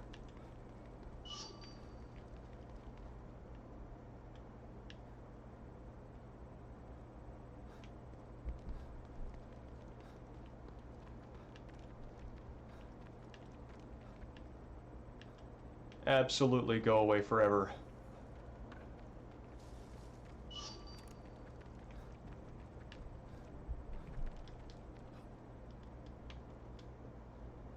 thank God.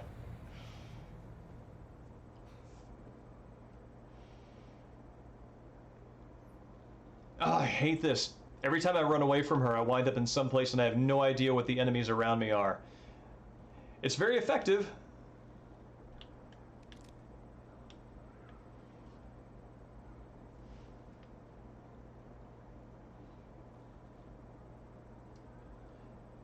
Yep, coronavirus has everyone paranoid. I have to, pun unintended, but gut check my own feelings of illness or allergies or whatever whenever they come about, and just remind myself it is likely to be one of the millions of things that I could have gotten before coronavirus, possibly as much as, if not before, it is actually coronavirus.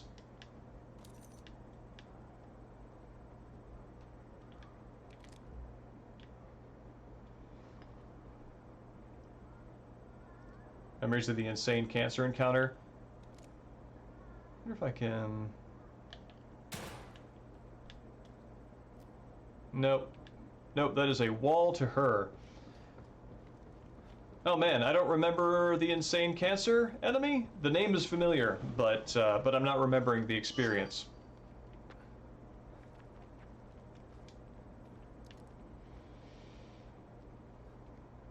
Oh, hello, plant. Do not mind if I do. Gotta say, I really love how much room there is to do things in the open world part of the opening of this game.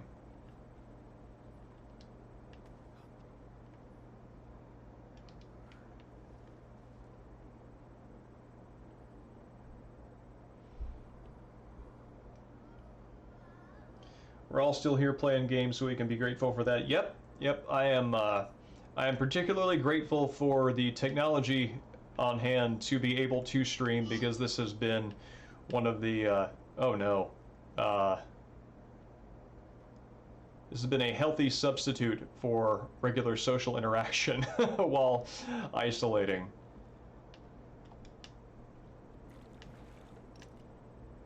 Just gonna take this and Quiet.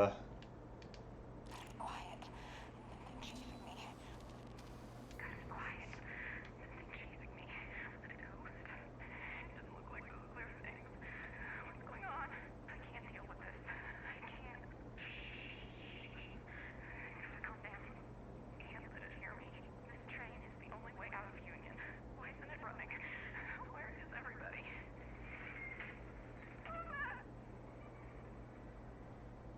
Oh God! No! No! Stay away from me!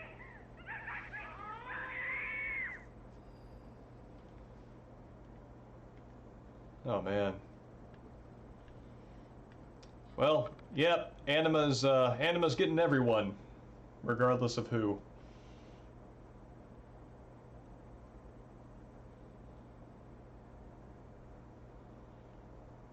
Oh no. Yeah, Mexican Sting. That was probably the biggest combination of two nightmare factors that that stimulated my own hypochondria or paranoia. Is the side effects of all the smoke in combination with hide myself here, in combination with the fact that the smoke effects overlap with COVID symptoms. Was not a good time. Consolation. Iceman Dan, welcome. That's awful. And so I give you a double welcome for that.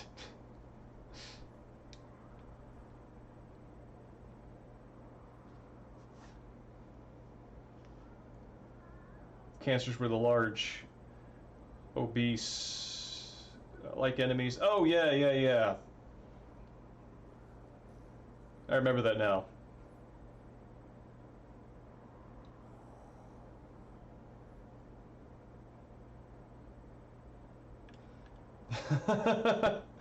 No, that's it's fine. It's fine. That is what we are all here for. The more novel the pun, the better. So, I'm trying to stealth stab this person. I do like that this rat just understands that it is immune and absolutely not the subject of anything's interest. Kind of wandering around, and which does raise the question of what rats mean in STEM. What do rats mean in STEM? Have little rat baths they kind of hook the rats up to. Converted the rats over to Theodore's rat cult. Can you pet them? Unfortunately, you cannot.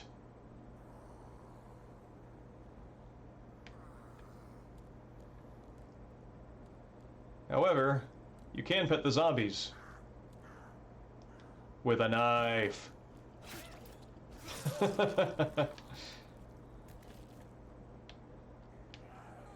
Go, no. Damn it!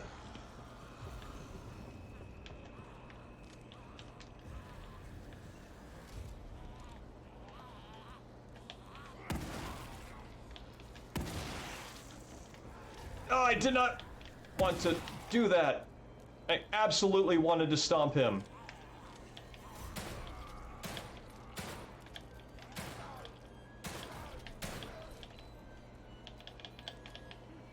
There we go. Whew. Rats and roaches shall inherit the earth. Yes, they shall even inherit these simulated earths. In fact, that might have been their goal the entire time.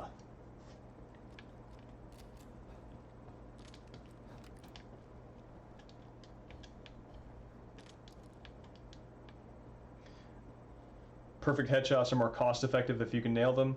Yeah, so much for stealth. I did not realize that by sneaking upon that enemy, they caught me in a pincher attack. Just gonna nip that right in the bud right there. Yeah, they got me caught in a pincher attack because I was focusing on the velociraptor in front of me and not the one behind me and also ahead that were pretending to be asleep.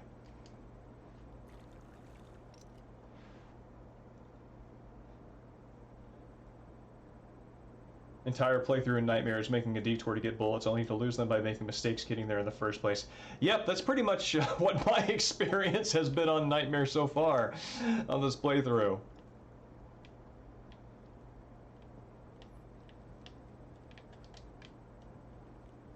Love to be gamer, subject to my own foibles.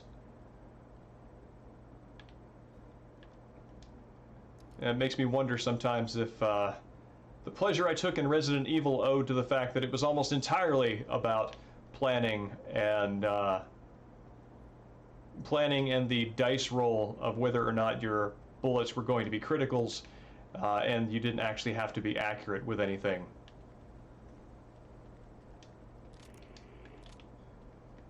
But no, I actually can't play a video game.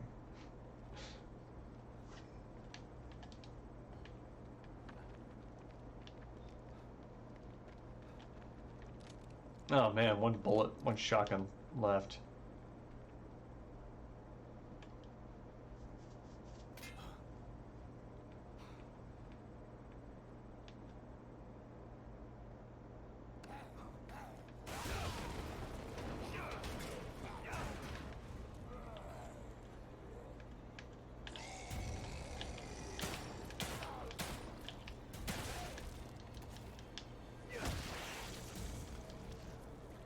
No, Space Hamlet, my strategy here remains go for the legs, because once they fall down, that either prevents them from, I think they can grow them back, but it basically makes them immobile long enough to come and do the Silent Hill stomp and finish it off.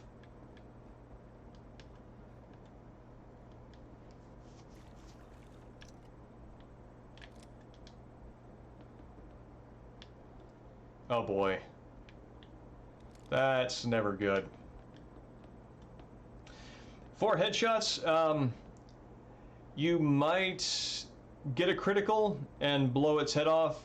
You might also simply damage the skull and have its little sort of wiggly paint things exposed, which doesn't actually stop it, kill it, inhibit it, weaken its attack, or anything. I think it just chips at, maybe chips more effectively at a overall HP pool, but yeah. I don't. It is proven less effective in my experience than just going for the legs, which have the advantage of, in some cases, being larger targets, unless they're running, which is, yeah. Anyway.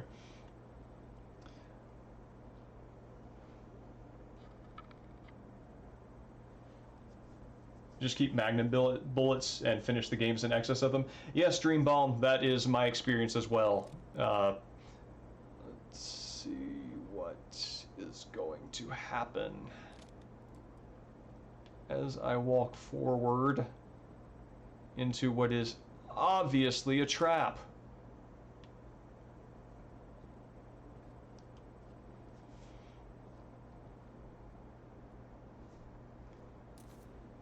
All right.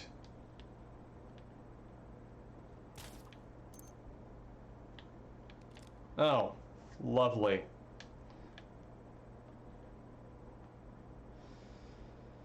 All right. So, who is going to show up now?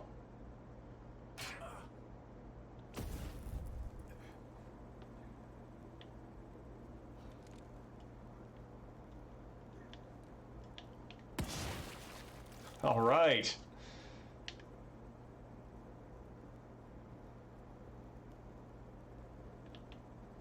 You jerk.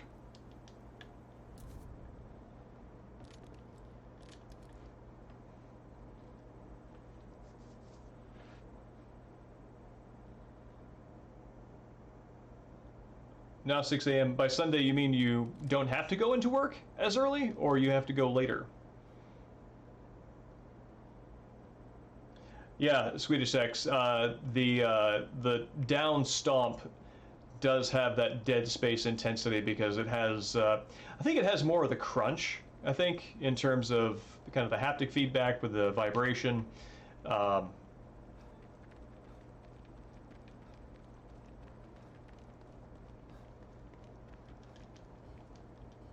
Whoop.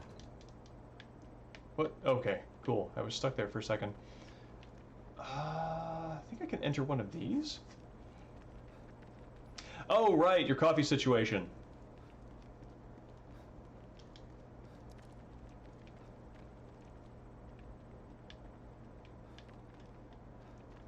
Which is and remains a tragedy. Juke Diner. I believe that's... I remember there's a diner that I go into later in the game, and I wonder if that's a reflection of it. Coffee in the game. Yes, you're right. Coffee in the chat. When I take a break again, I will link the greatest work on The Evil Within 2 that I've ever done. Oh. What? What? The hell was that? Like, the body fell on the ground and then began, like, levitating? And I had the anima, sort of, distortion. That was strange. I don't remember encountering that before. But yes, I will link my novelty videos of The Evil Within 2. Truly high quality work.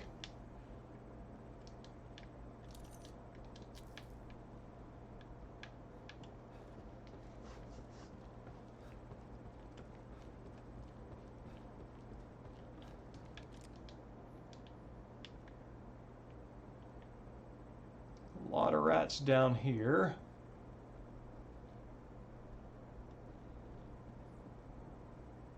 You rats doing good work? You guys are doing good work.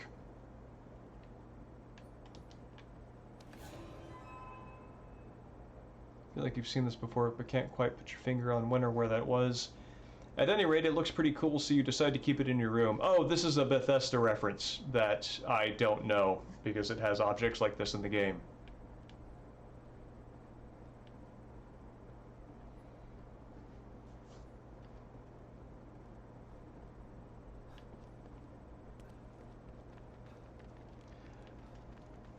The mask from Dishonored? According to Dream Bomb, yes, and take their word for it. Okay, I think that exhausts the train cars. I think I've gotten everything out of there that there is to get.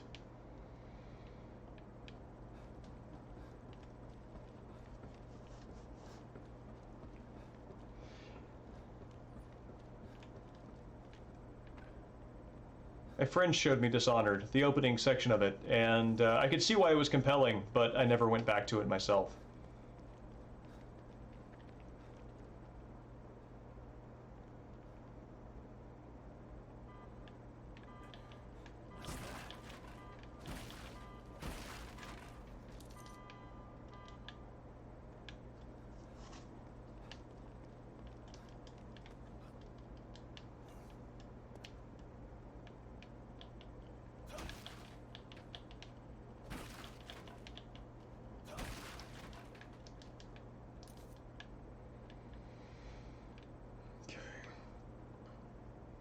Alright. And before I walk into this obvious trap, I'm going to grab some more water. And also, like my monstrosities.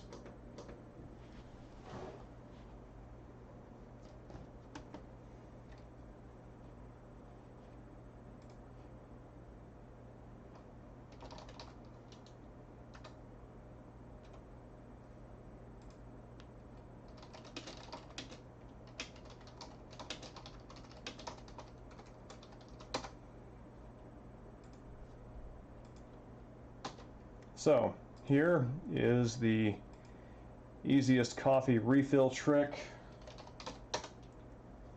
Definitely pro strats here.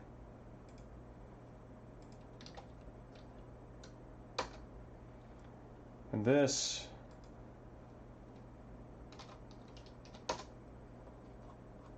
is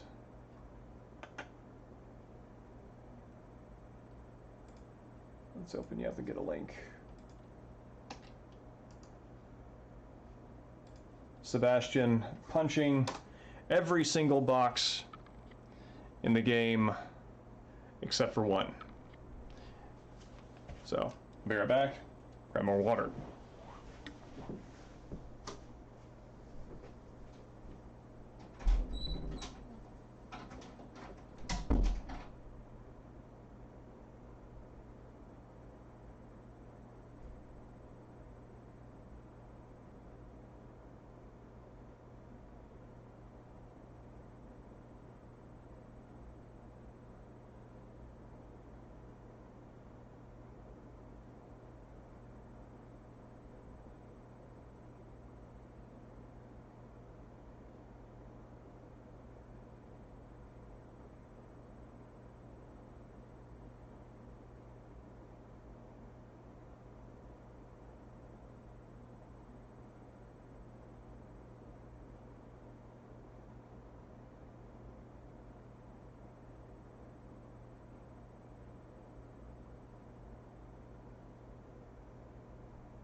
Punching boxes is one dislike. I'm guessing that one dislike is from the one box that was omitted from the final video because I lost the recording of that particular punch. Of course, boxes have YouTube accounts. All right, 1 second.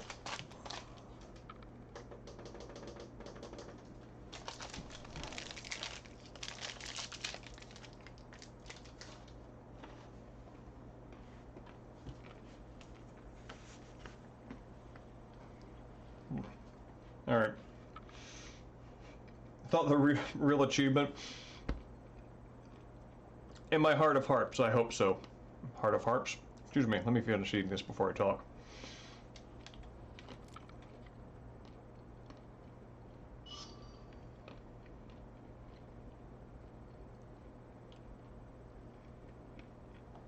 I need this worse than you do, pal.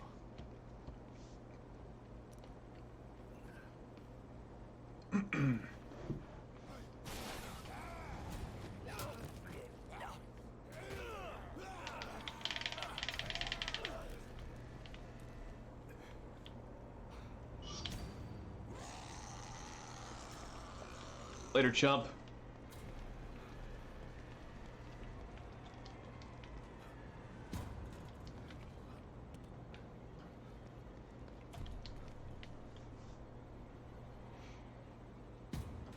Punched every box without reading the fine print. Yeah, I mean, in my heart of hearts, I hope that somebody did in fact think it was a real achievement, and I mean that would basically fulfill the greatest expectations of what was a personal quest turned into kind of a half troll.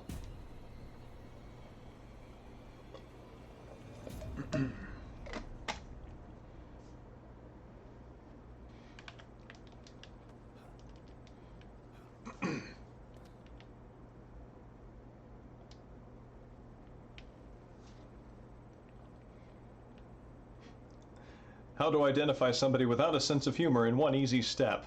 Link them to this video. Let's see if we can kinda... Yep, there we go.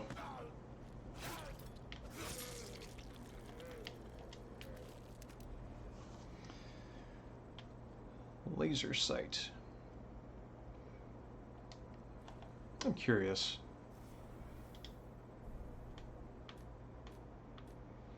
I mean, it kind of looks like the semi-automatic handgun has kind of a rail on it. I mean, the laser-sighted handgun is of course weaker because that's how it balances out, but we just take the laser off the weaker gun and put it on the stronger.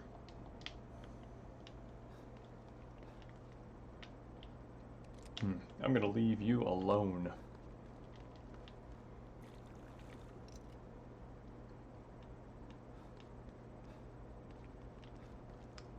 Is there nothing up there? Nope.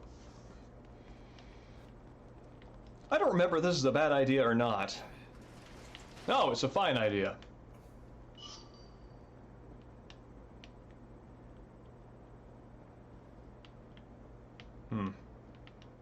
Well, a useless idea, but okay.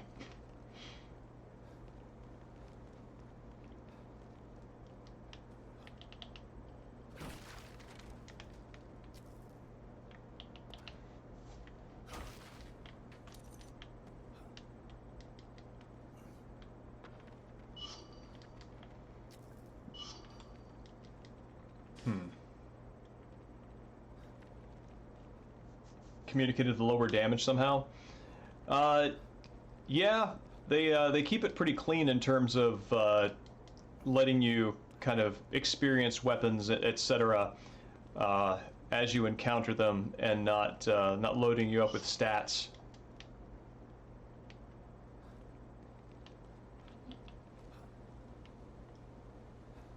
I thought there was more you could do back here, but maybe I'm misremembering.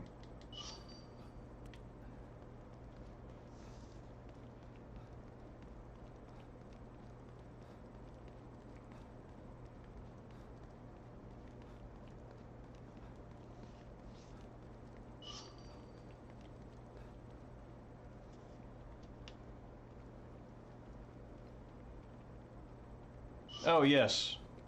This is what I'm thinking of. Mitchell and Sons.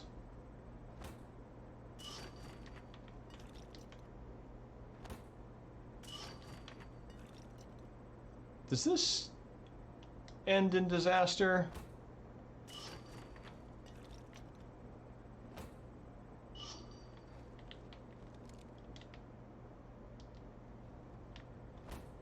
I kind of feel like it might.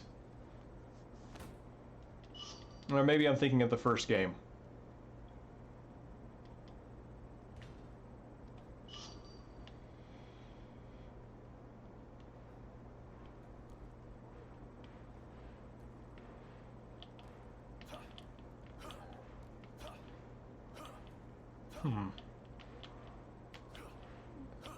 I wonder if I could... Apparently I cannot cut them if they are clipping. Heartbroken. Okay. About to say, oh god, please don't lock me in.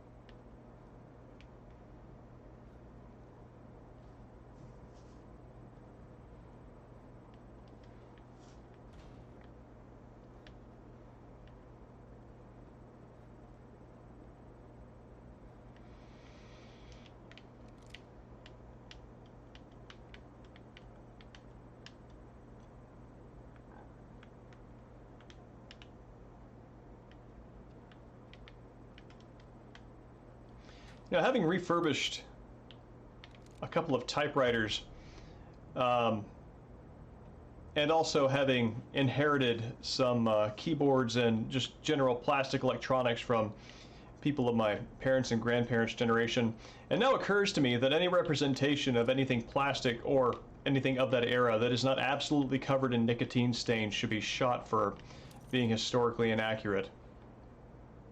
Because I swear to God, everybody smoked.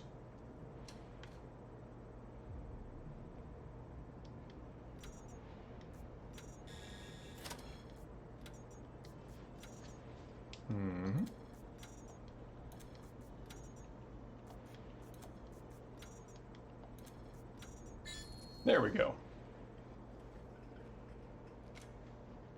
Plastic just tended to yellow.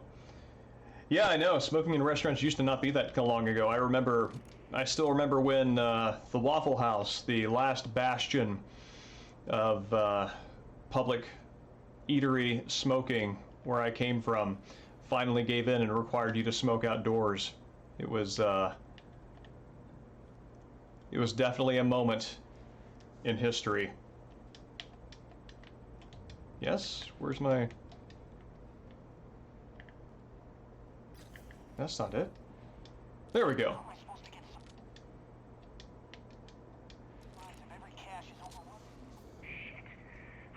get supplies if every cache is overrun with those things? I should do it. You're not getting out of there, shit heels. James, it's Ryan. Come in. I locked a bunch of those things in the room underneath the auto body shop. I'm heading to the visitor center now. James, do you copy? I'm breaking the fourth wall over here.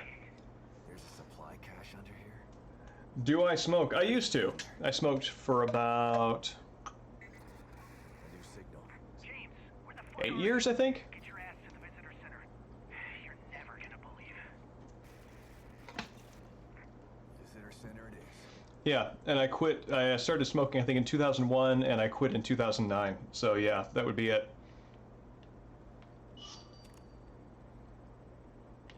Nope. Oh man, this is not what I like to see. All right, so I'm gonna stab this one, and I'm gonna run like hell.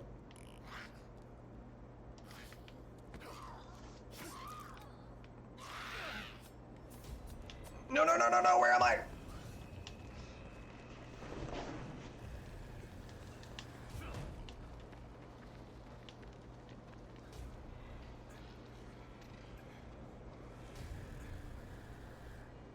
Okay. Alright. Great, I lost her. What made me start? I was living in the middle of a forest in Florida, and did not see a lot of people and was bored. So I thought I would try a new vice. And then I worked with a stage crew, worked stage crew for an opera company, and everybody in theater smokes. And then I went back to school and got a degree in English where everybody smokes. And then I went to grad school, also English, and everybody smokes. So any attempts to quit for my better health or well-being were undermined by being around it constantly. Dustin, yeah, it is very tough, and my props to you for trying. Everybody kind of has to find their own way through it, so I wish you the best of luck.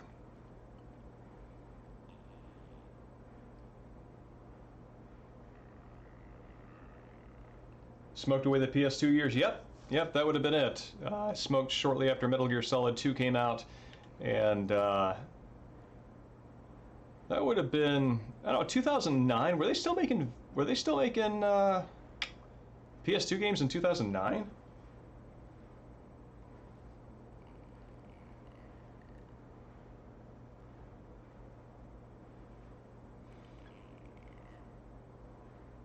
Mom started when you were a teenager. Yeah, that is good. It is a tough thing to kick, as Dustin and I can attest.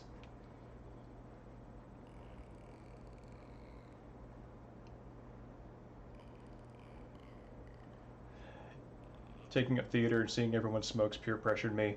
Yeah, it is. It's really amazing how universal smoking is. I watched in theater anyway. I remember watching. Oh, come on now. I watched All That Jazz recently, the Bob Fosse movie.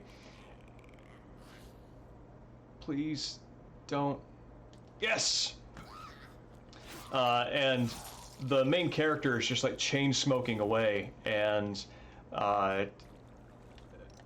it was the most realistic representation of theater, just because of how much everybody is smoking at that time in history.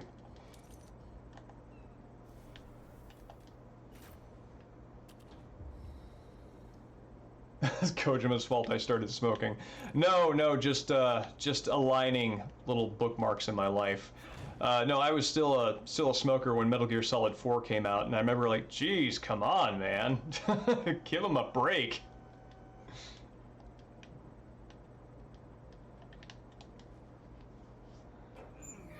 Felt the drum thumping on the anti-smoking message in MGS4 was a little over the top and heavy-handed. And the worst part about it is that a friend talked about it with a friend when that game was out. Is that for as heavy-handed as the anti-smoking message is, the fact that you watch him smoke for about 5 minutes straight during the loading sequences, as the game is moving different parts of it to the hard drive, actually makes you want to smoke more by association. It's like the most conflicting message. Ted, where are you? I've been looking for you all over the place. Shit, John. What are you doing down here? You weren't supposed to see this. I don't understand. Whoa, don't point that thing at me. We're best friends, man. Come on. I know. And that makes what I have to do even harder. Stop joking around, man. Sorry, John. But I have to see this. Mobius doesn't allow for mistakes. Mobius? What on earth is Mobius? Oh man. You know, I think that animation was probably completely a random idle thing, but it was perfectly timed for Sebastian in response to that.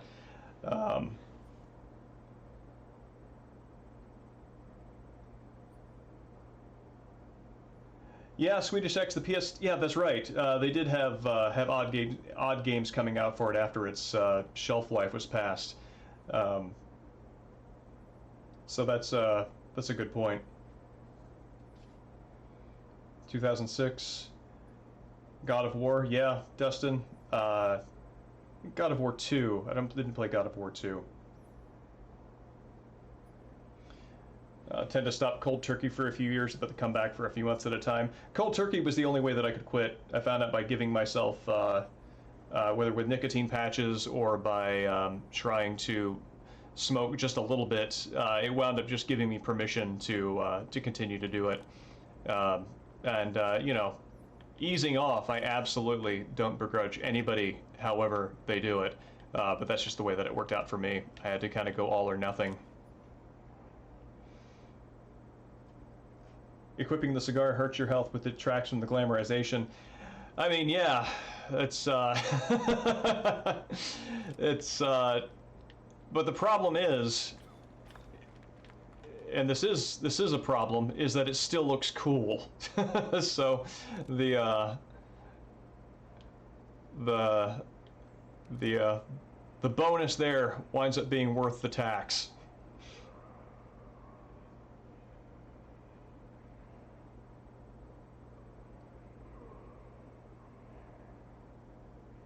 Smoking was the only way you were allowed breaks when you used to work, so picking it up as a necessity.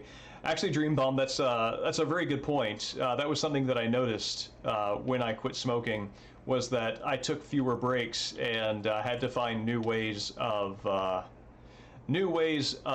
being aware of when I needed to rest, because it was no longer built into the addiction cycle. I also had to completely rework my creative process, because no longer could I just like go out with a cigarette and review what I'd written and come back with edits. Had to figure out how to do that differently.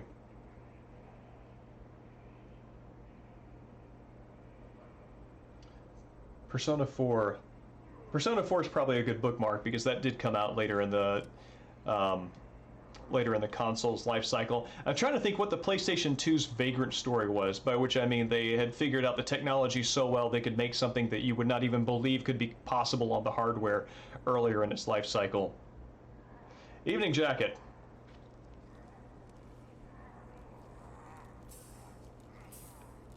Hi guys. I don't think I get any gel from you, so I don't think I'm going to kill you. Or, wait. Ah!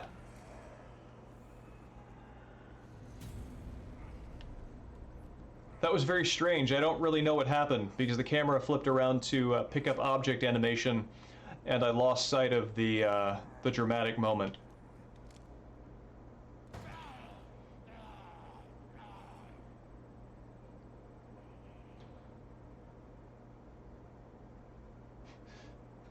Big Boss is the Marlboro Man. Yeah. Now the Metal Gear games. Yeah, come on, dude.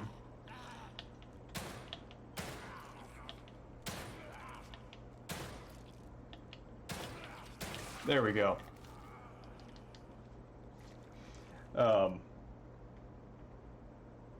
Yeah. No, the Metal Gear games managed to keep smoking looking cool, despite the fact that they had all the warnings on it.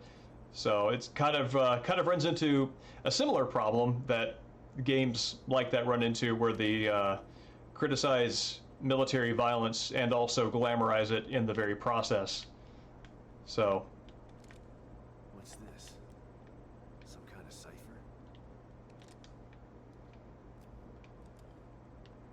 Feel like there's something to be said for leaning into your creative things where you are advocating for things that are not good, and finding a way to lean into it in a way where you're not, I don't know, not apologizing for it in a way. I don't know, because not everything that you include that you would not do in real life needs to be excluded from your art in that way if you're using it smartly. Shadow of the Colossus was a gorgeous game. That's true. Approximately 1430, citizen entered an unauthorized Mobius area, witnessed sensitive materials. Capture and reprogramming was unfortunately not an option. Forced to institute Zeta 5 emergency measures. Zeta 5 is code for a bullet to the face, apparently. And yeah, MGS3 is a marvel in terms of how good it looks. I was very impressed with Metal Gear Solid 3 Subsistence because I thought that the way that that game looked, the way that MGS3 looked in its original iteration, where it was the top-down camera, I thought that the graphics might have been designed or might have been made specifically for that kind of distance, even though you could, of course, look through in first-person view. I didn't know if the game would consistently look good if everything were close up, but it did. Like, I guess I wasn't sure if there were like two versions of the graphics. One from the third-person camera angle, where everything was at a lower resolution and therefore looked good, versus everything that would be at a high resolution when you're looking at it in first person. And if there, I didn't know if there was like going to be a middle ground there. But yeah, it wound up looking great.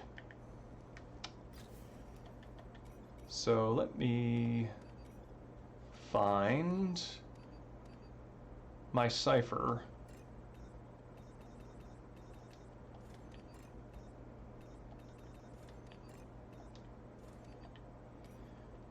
Is this? Yeah, that's what we're looking for.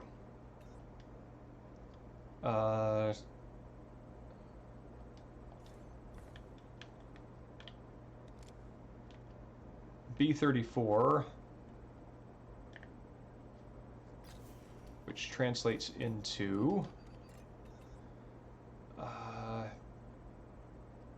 96, 76.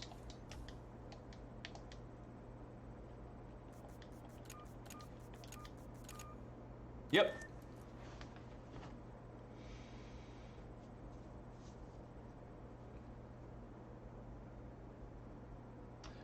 Yes, Mexican Sting. Actually, the first place that I noticed slowdown is actually really right at the start. It's kind of a shame, but it's where you are running around those corners. You're running through this sort of like swervy path into the swamp, and you've got all the alligators there, and the swamp, and the forest. It's a very lush environment, but being able to tilt the camera down to where it all has to appear at the same time does slow it down, you're right.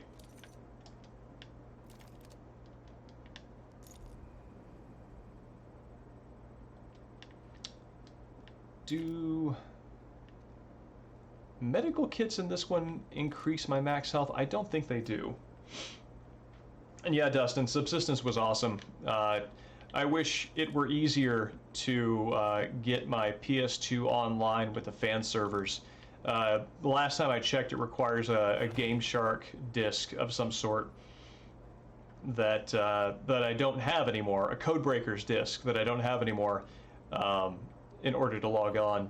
It's also a little bit of a shame because I have a feeling that the people who play it are probably regulars on the fan servers and therefore much, much better than I am.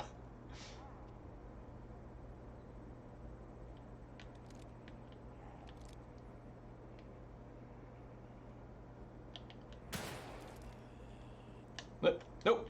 Let's just go down here. Oh, come on, ma'am. Surely you would like to step on this tripwire. All right. Here's how we're going to do this.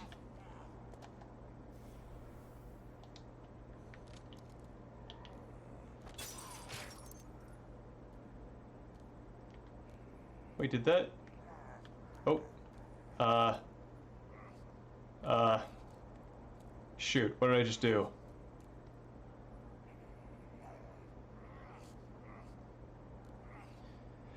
I could have sworn there was an explosive trap up there that I was going to get him to walk into. Okay. Yeah. Oh man, that's great.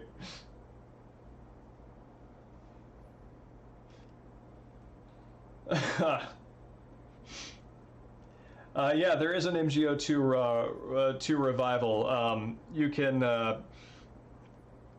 load your PS3 with custom firmware and get onto the fan servers that way. I've actually got mine hooked up for that, and it would be fun to grab a group of amateurs and hop on there.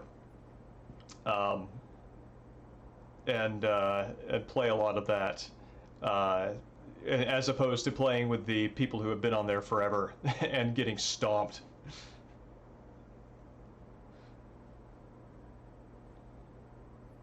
Actually, I've got a neat thing for show and tell that I can bring out relating to MGO2 after I get to a break point here. Yeah, that's definitely going to wind up being a clip from the stream. That was pretty great.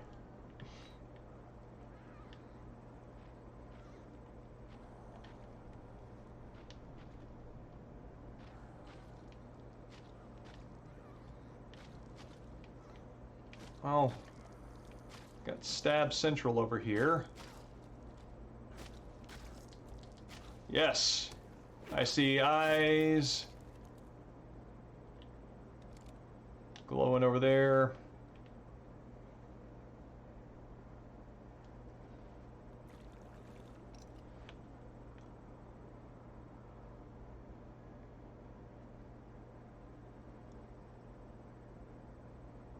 Would like to sneak around because I see him behind there. I want to take him out without using bullets. Oh God!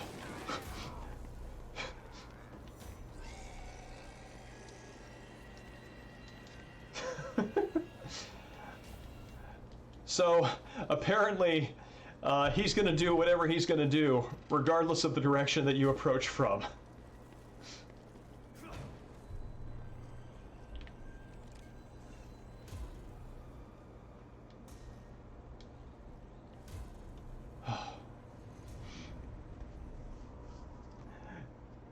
Yeah, same Mexican Sting. I played a lot of the FOB Invasion stuff, and MGO3 just kind of lost me because, I don't know, MGO2, it wound up making some of its best parts obsolete by making the M4 such a good balanced weapon, but like the fact that in MGO2 you could do really dumb things like equip CQC1, Trap 3, and you know, start with a loadout that included C4, and oh man, I'm gonna use my, oh come on man, I've got an ability to prevent that from happening.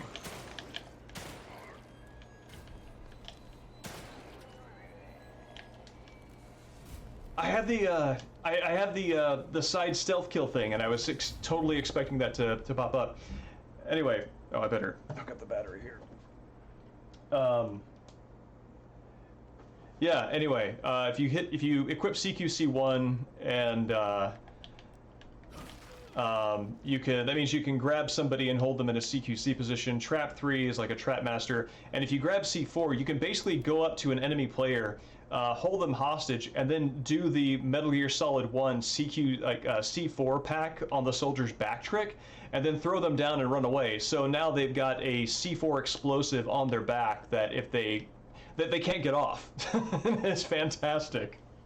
Yes, you can.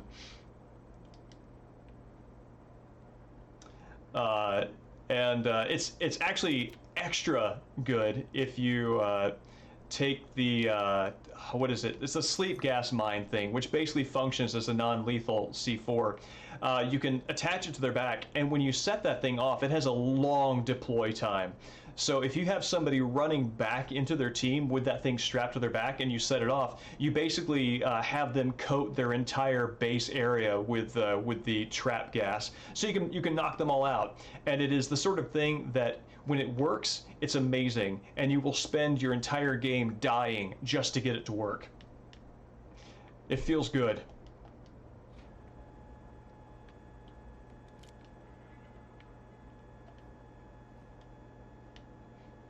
Yeah, I think the number one thing that MGO2 had that MGO3 did not have was shenanigans.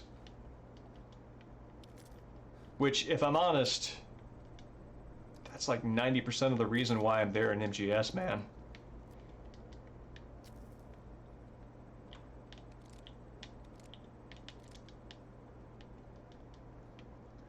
Yes, the shenanigans were the game. Oh hey, I got an axe somehow. I don't remember that, but fine.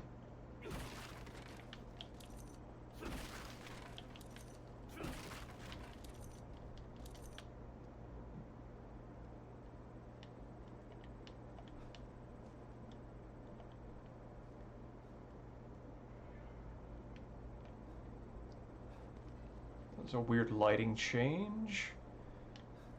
Do I still have... Yes, I do. Good.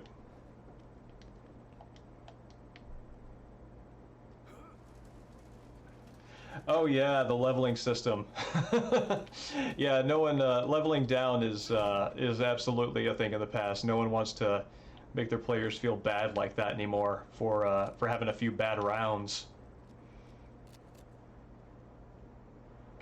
Terrible at doing proper experimenting in MGS games. How do you mean? All right, so I know what I'm gonna do. What? That was weird. Yep.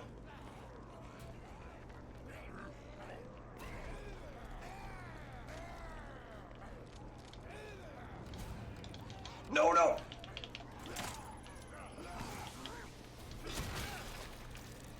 Come on, no. Oh my god. Oh, that was awful.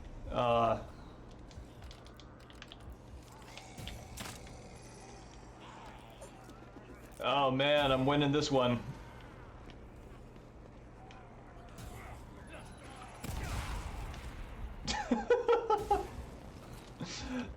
Oh my god.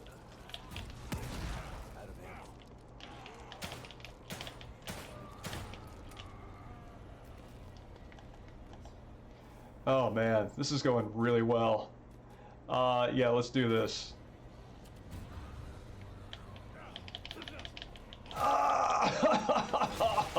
Oh.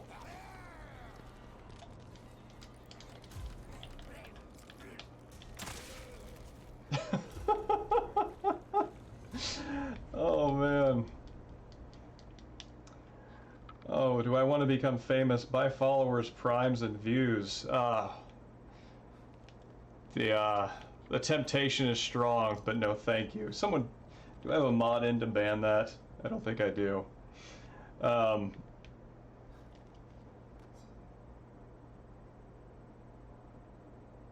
I will ban later. Let's, actually, you know what? Let's just take care of that right now.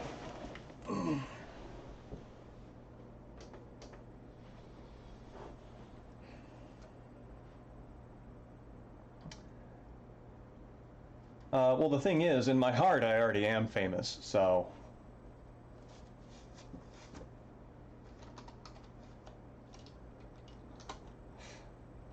And that's where it matters, right?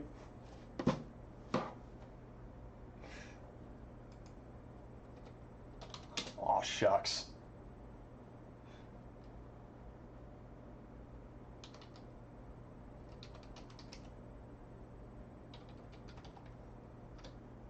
Alright, cool. That's done.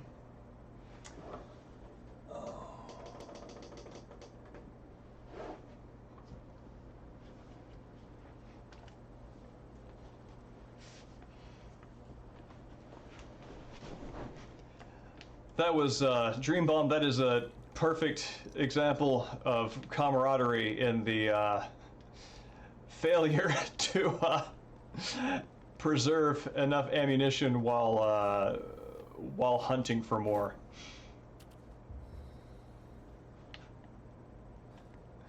Oh man. Thank God there's crafting in this one. I think that's what's gonna save me right now, because that was awful.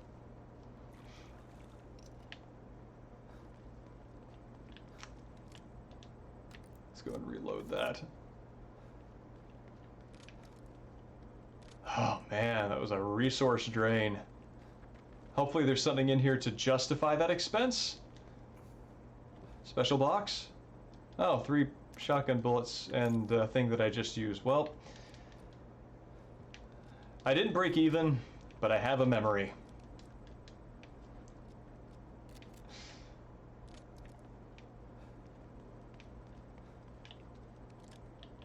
I don't have the heart. I mean, apparently I do have the heart, but I don't have the bullet.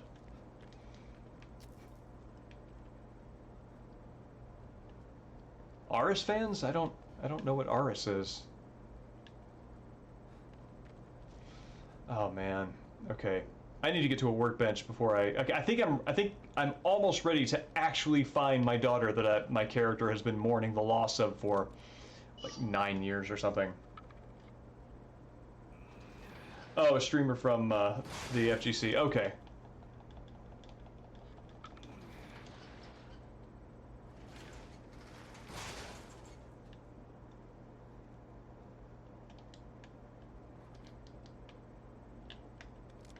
That lawnmower's in great shape.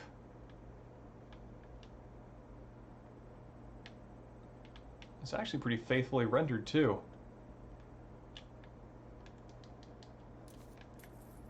Clearly a dad did that.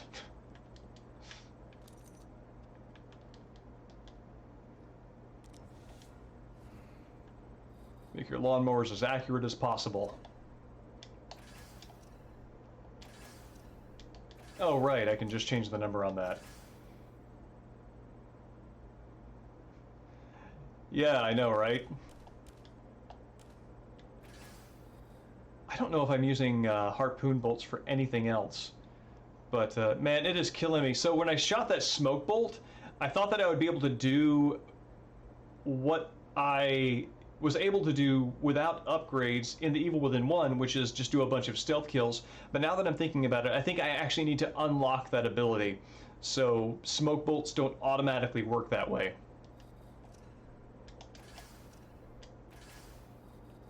Alright, let's spend some money here.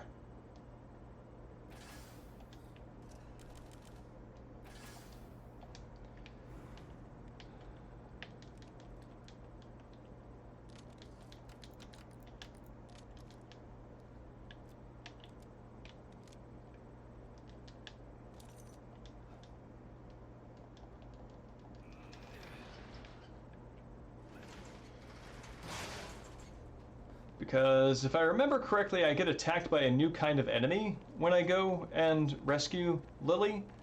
Oh,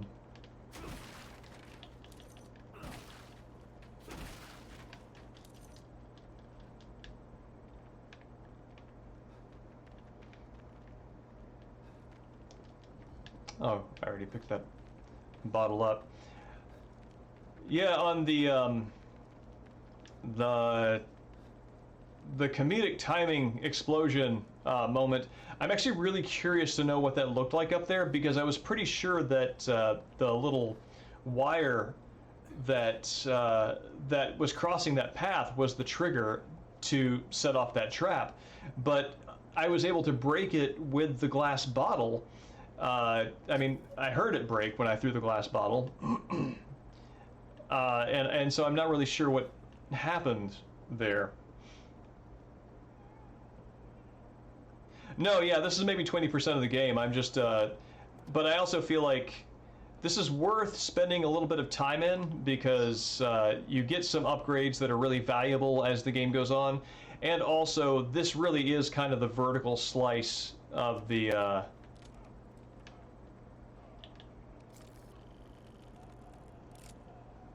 vertical slice of what the experience wants to be.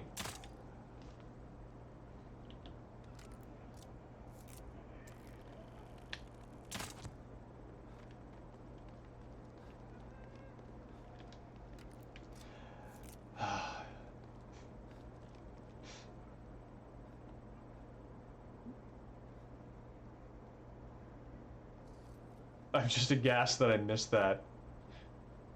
Oh, I bet you guys come alive, don't you? Oh, right! If this thing sees you, it screams, and then a bunch of them come after you.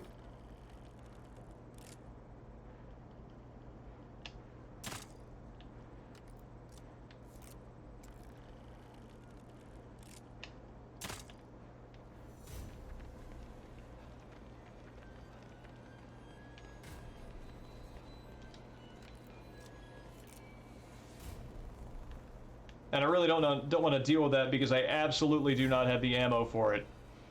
But I do want to kill it and get its Mountain Dew. And also be able to get to the gun part that I know is in that building more easily. So I'm trying to strategize this a bit here. This game, it's probably, if you rush through, it's probably a good 15-hour experience from beginning to end.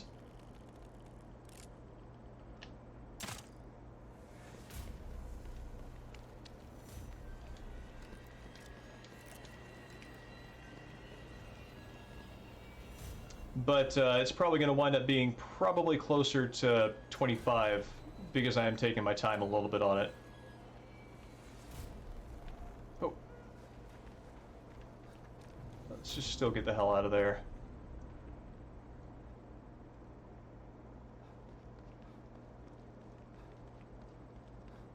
You can assassinate her, in which case the zombies drop dead. Really?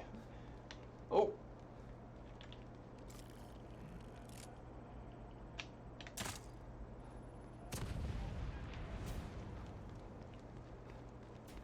Good lord. The HP on this one.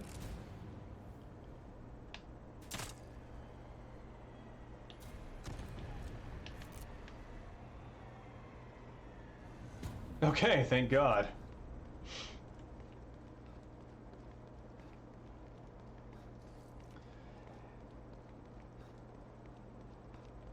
By assassinate, do you mean like stealth kill?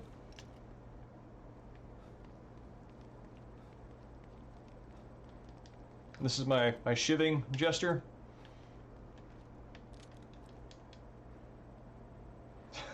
Unperturbed by the explosions. Yep, that's right. Oh. I guess I could have also done that.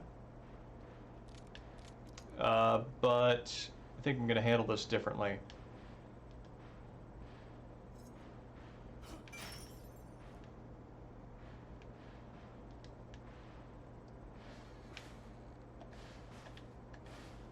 Let's see if I can do this. Yes. Kicking over the barrel to dump gas on the ground. Yeah, it's, I think it's really good for crowd control, if I'm remembering correctly, but I didn't have a crowd to control. I probably could have used it more strategically. Yes, for, These parts should fix the broken sniper rifle. for the screamer there, but I didn't.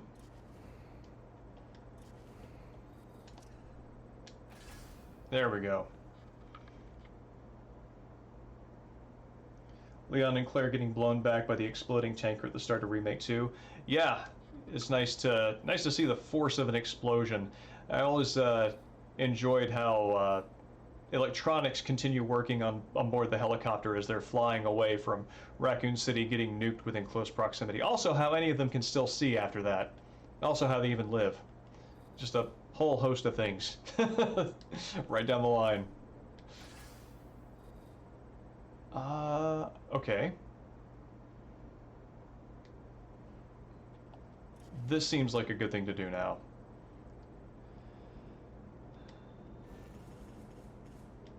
Because an increased chance of criticals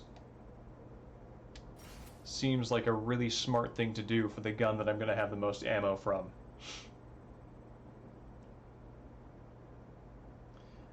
Getting blown back by explosions is pure Hollywood stuff.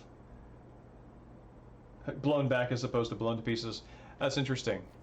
Having never been in the presence of a major explosion like that myself, I cannot say from experience.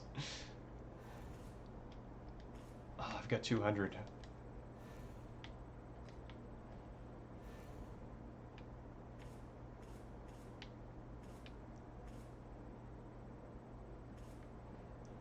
Yeah, let's do that. And do that.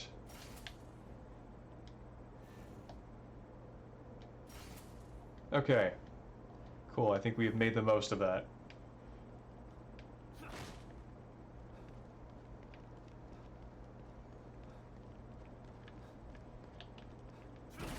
Okay.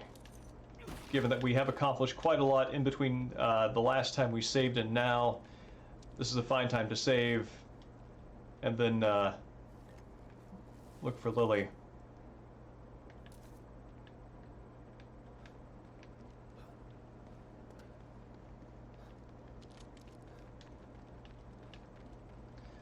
Biggest thing, sure understated, is shrapnel. Yeah, well, shrapnel's that's the thing that does you in for the most part. It's pretty brutal. Remember seeing an exploded hand grenade and just looking at its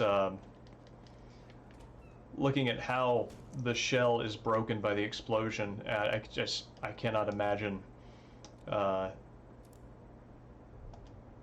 would like to continue not imagining how that would completely rip through someone.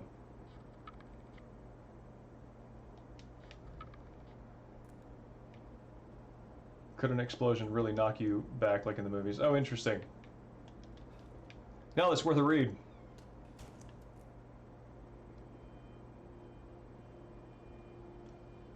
Raccoon City wasn't nuked, it was just a giant fuel missile? Huh. I could have sworn that it was like a radioactive ground zero afterward. Oh man. I did just save, right? I can never remember when I do or not.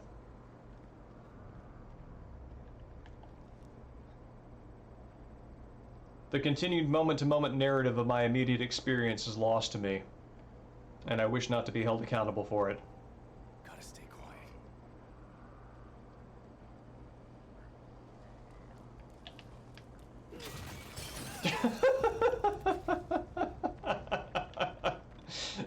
Smooth. Okay. Yeah, I saved. That jogged the memory.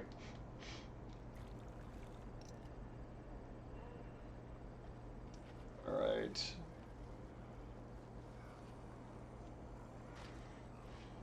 How can I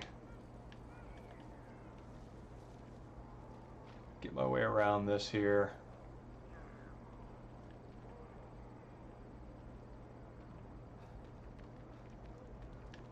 Yeah, this seems like a wide enough berth.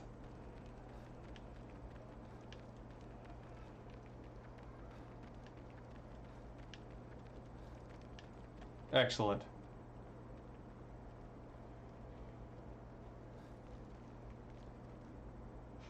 It was retconned because it felt unrealistic the president would nuke his own country at the time. Let's hope that stays unrealistic.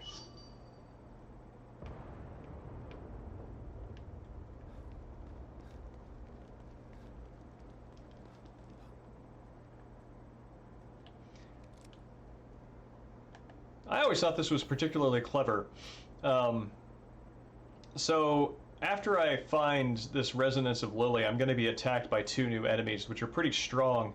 And so they clearly needed to find some way of getting rid of all the zombies that were there to make that encounter even possible. So they have this explosion happen, and that justifies them all running away. I think that's neat.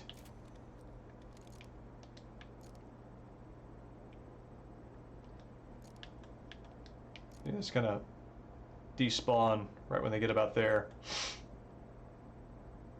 Let's see. Do you do the same? How far do you go? Oh, you just keep on going, don't you?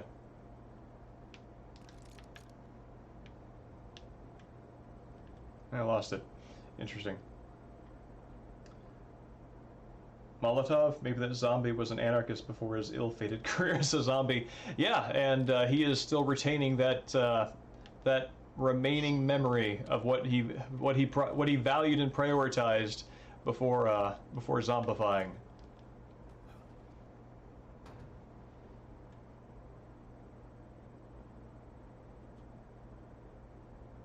Thinking about inside, the game seems to already know the poetic lens, the value.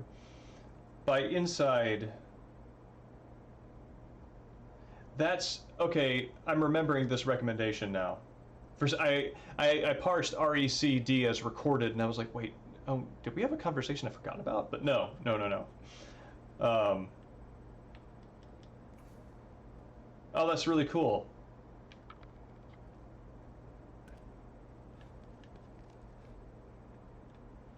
That is more to recommend it.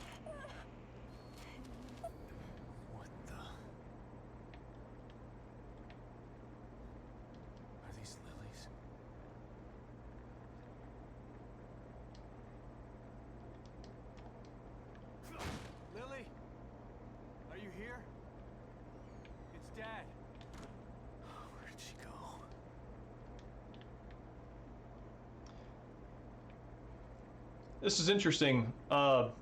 Space Hamlet, we've talked about this particular use of film grain, and also it's shows up in. Oh, that's kind of neat. Shows up in Fatal Frame a lot too, when your character is sort of transposed into a past moment. This sort of black and white film grain effect kicks in as a way of communicating that you were in another time.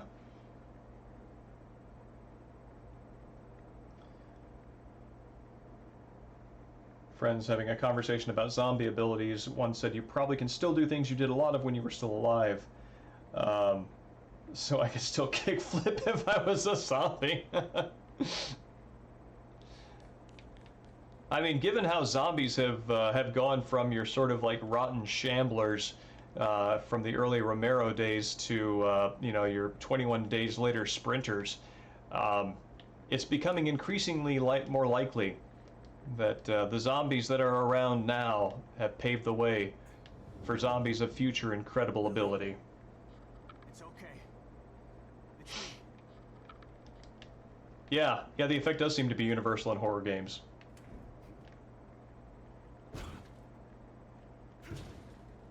Damn it. All right, calm down. How do I get in there?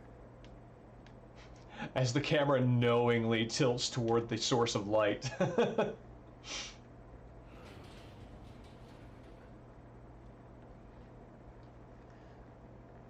Zombie comic you mentioned is explicitly that. They pose the idea that zombies keep the obsession they had in life, so athletes would keep practicing those sports.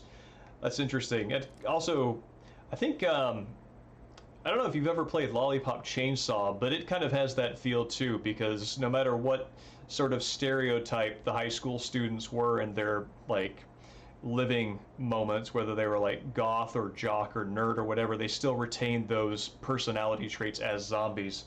It's like a very, just the sort of like caricature that they maintain.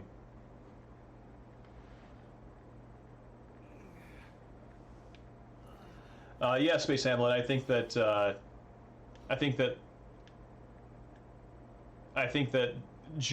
Joel as the dad longing for his daughter, that absolutely played a part, or seems to be an influence, would be a better way of saying it, in the way Sebastian's design changed. It's Lily's doll. She's been here.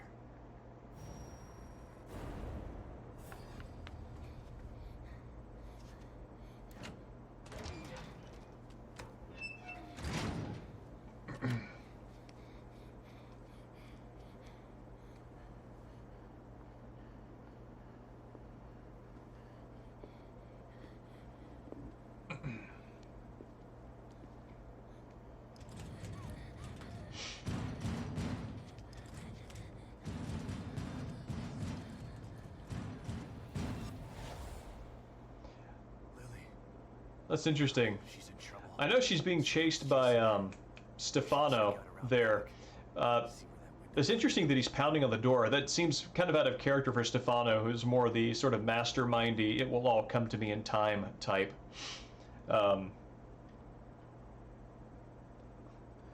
When you're a small child and your eyes are a single narrow lens camera, well, you know, the bifocal range really comes into its own as you age.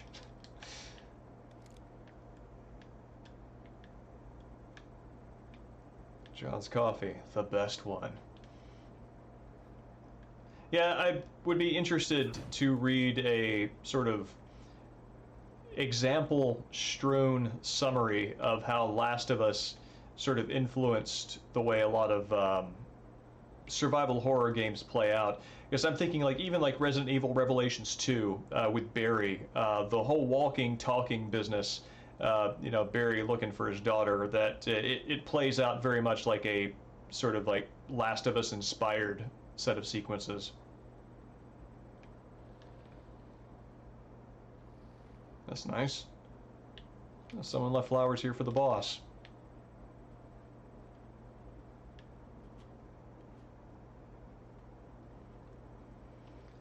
Okay. Let's hope this goes well.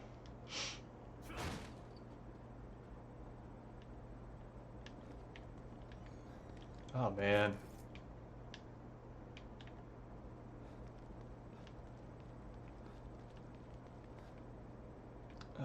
anything back here? All right, Lily. Where did you run off to?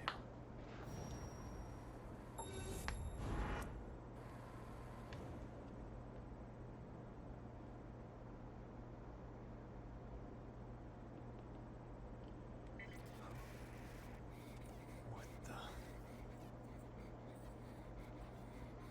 Another signal. Good. I'm coming, sweetheart. Just hang in there. Where are you?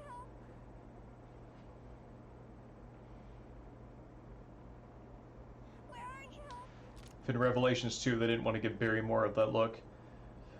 Yeah, well, I mean, that's the thing is, like, Sebastian's design, I think, can be pushed in the Joel direction pretty easily because he still already has that sort of, like, just sort of the gruff macho look, which Barry does too, admittedly, but Barry's design was already really well cemented in a series that had a lot of established character designs at that point, so probably changing him much beyond that would be out of the question.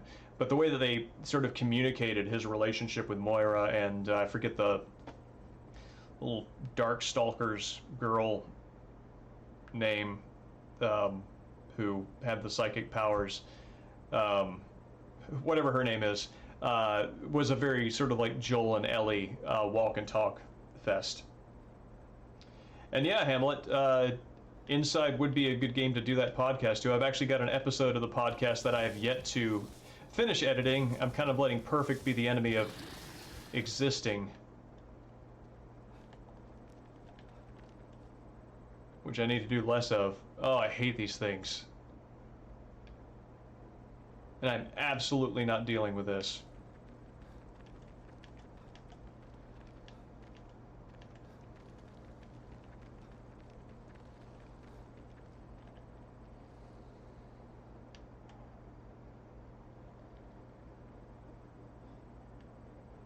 Please stay away.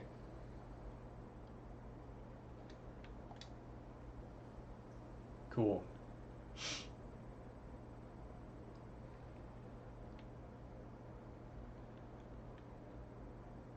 I will take you up on that. Actually, the episode's a good one. It's with Shantae Daniels, who is now, I'm very happy to say, a fellow writer with me at Poorly Timed Games, and she and I talk about Contra 3, the SNES one, through the lens of Theodore Retke's My Papa's Waltz, and what was the other one? We recorded it back in something ridiculous like June. I've been so slow to get to it. But it's a good one. Oh no, Talking Shop's fine. This is, I mean, actually the stream started as sort of a subsidiary enterprise to the podcast, and now the podcast has sort of taken a backseat in priority. Probably because the stream is much easier to do casually than editing a whole, 2 hours of conversation. Oh god, I forgot I hadn't done this. Some trouble. Those things will kill her if I don't do something. Alright, well this time I've got more guns, so that's pretty good.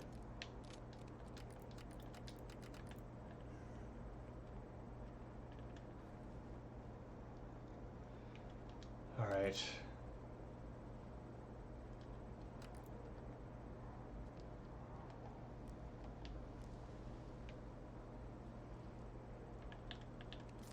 I really want to do this in a way where I can take out a lot of you.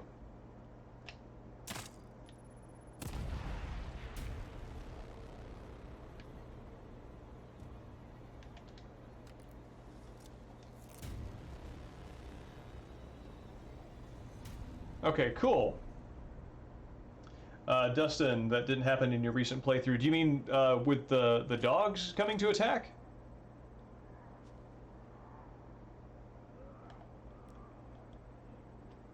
Actually, you know what? This is like a perfect moment.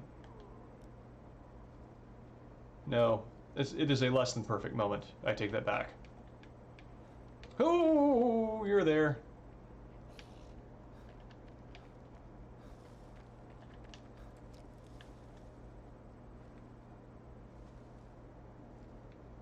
Ah, damn it.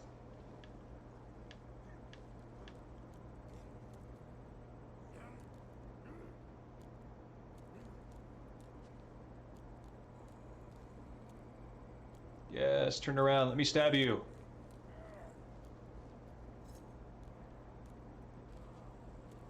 Please stalk just slightly slower than me. Awesome. The dogs. Oh, interesting. I thought the dogs were unavoidable. So that's really interesting that you can have a playthrough where you didn't encounter them. It's so funny how there are certain like aspects of a game experience that you just take for granted are universal, and only when you start discussing them with somebody else do you find out that they were totally unique to yours. All right. I don't think I can get this guy from behind, so I'm gonna wait for it to settle down. That's good.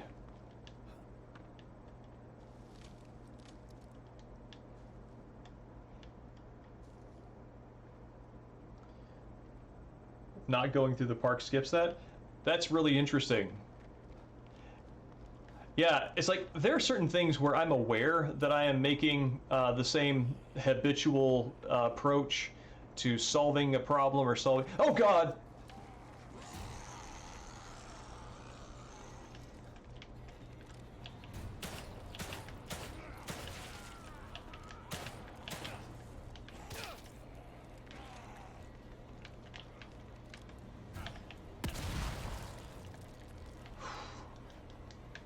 Okay. So, sneaking didn't work that great. But, but it's done. I did not expect that he was gonna wander over to where I was.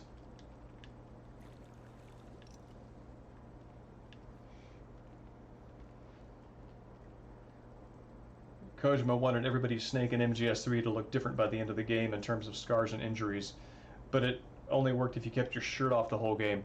Huh. Do you mean like in terms of they appear, or It's okay. like the scars? Please open the door. The scars only varied if you Ask wore me a your few if you questions. kept your shirt off the whole game.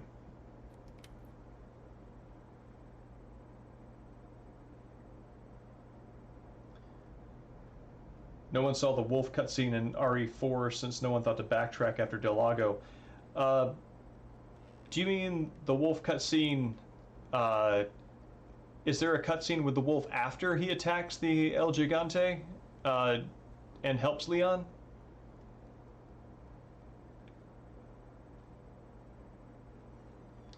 Thank you. You saved me. I thought I was a goner for sure. It's okay. Calm down. What's going on out there? How am I supposed to know? If anybody should be asking what's going on, it's me. Look, I just got here. I'm even more confused than you are. Oh yeah? What's your name? It's Sebastian. Sebastian Castellanos. Well, then you're not as confused as I am. I can't even remember my own name. I don't know what day it is. I don't even know where I am. What's happening to me? Just try to remember anything you can. 1 minute, I was in that office being interviewed by that Asian doctor lady. The next thing I know, I'm in this town I've never been to, wearing clothes I've never seen, and there's this guy who says he's my husband, telling me to run. I'm not married, mister. None of this is real. It can't be. Oh, weird. She must have gone into Sim like right when things went to hell. Only bandages and arrows. Yeah, I remember the arrows still sticking there. I had a playthrough that ended with an arrow, just like, you know, like the old gag, stuck completely in one side of Snake's head.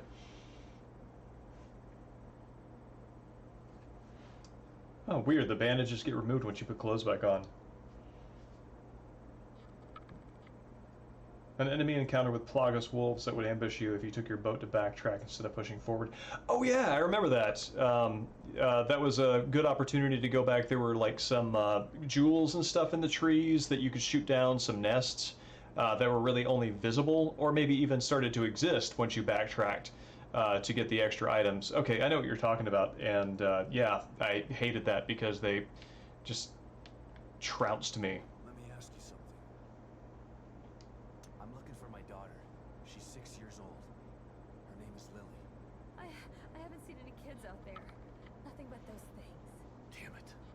6 years old? Oh, sorry, mister. Poor thing. Being lost out there. I wish I could help you. Me too. But I'm not giving up until I find her. So you just woke up here a few hours ago?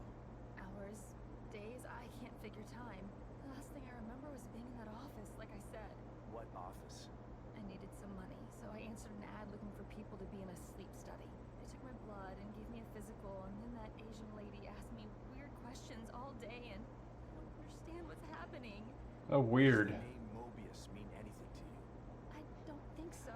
It looks like they Can't remember much. used the Moo Recruitment Center, also had people volunteer for the STEM project specifically, and now apparently they're just setting up false fronts to kidnap people.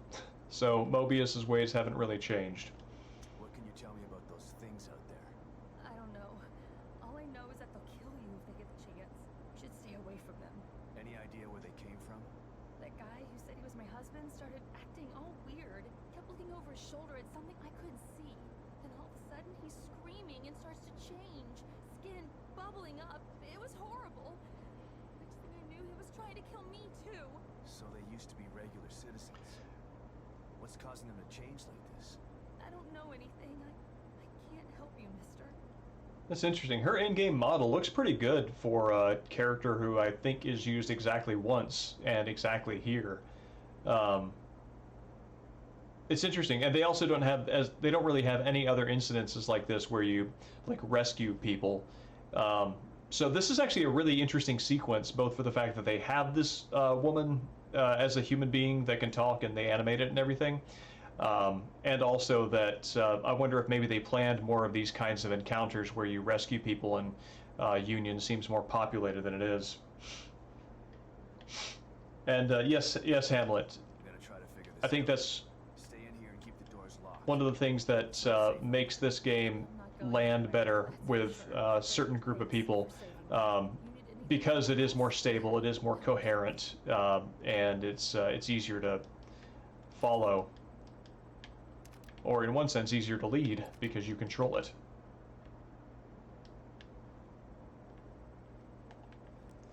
And yeah, Swedish X, I think I must have only discovered that jewel when I made my backtracking trip. I like to backtrack anyway just to see where the boundaries of the experience are.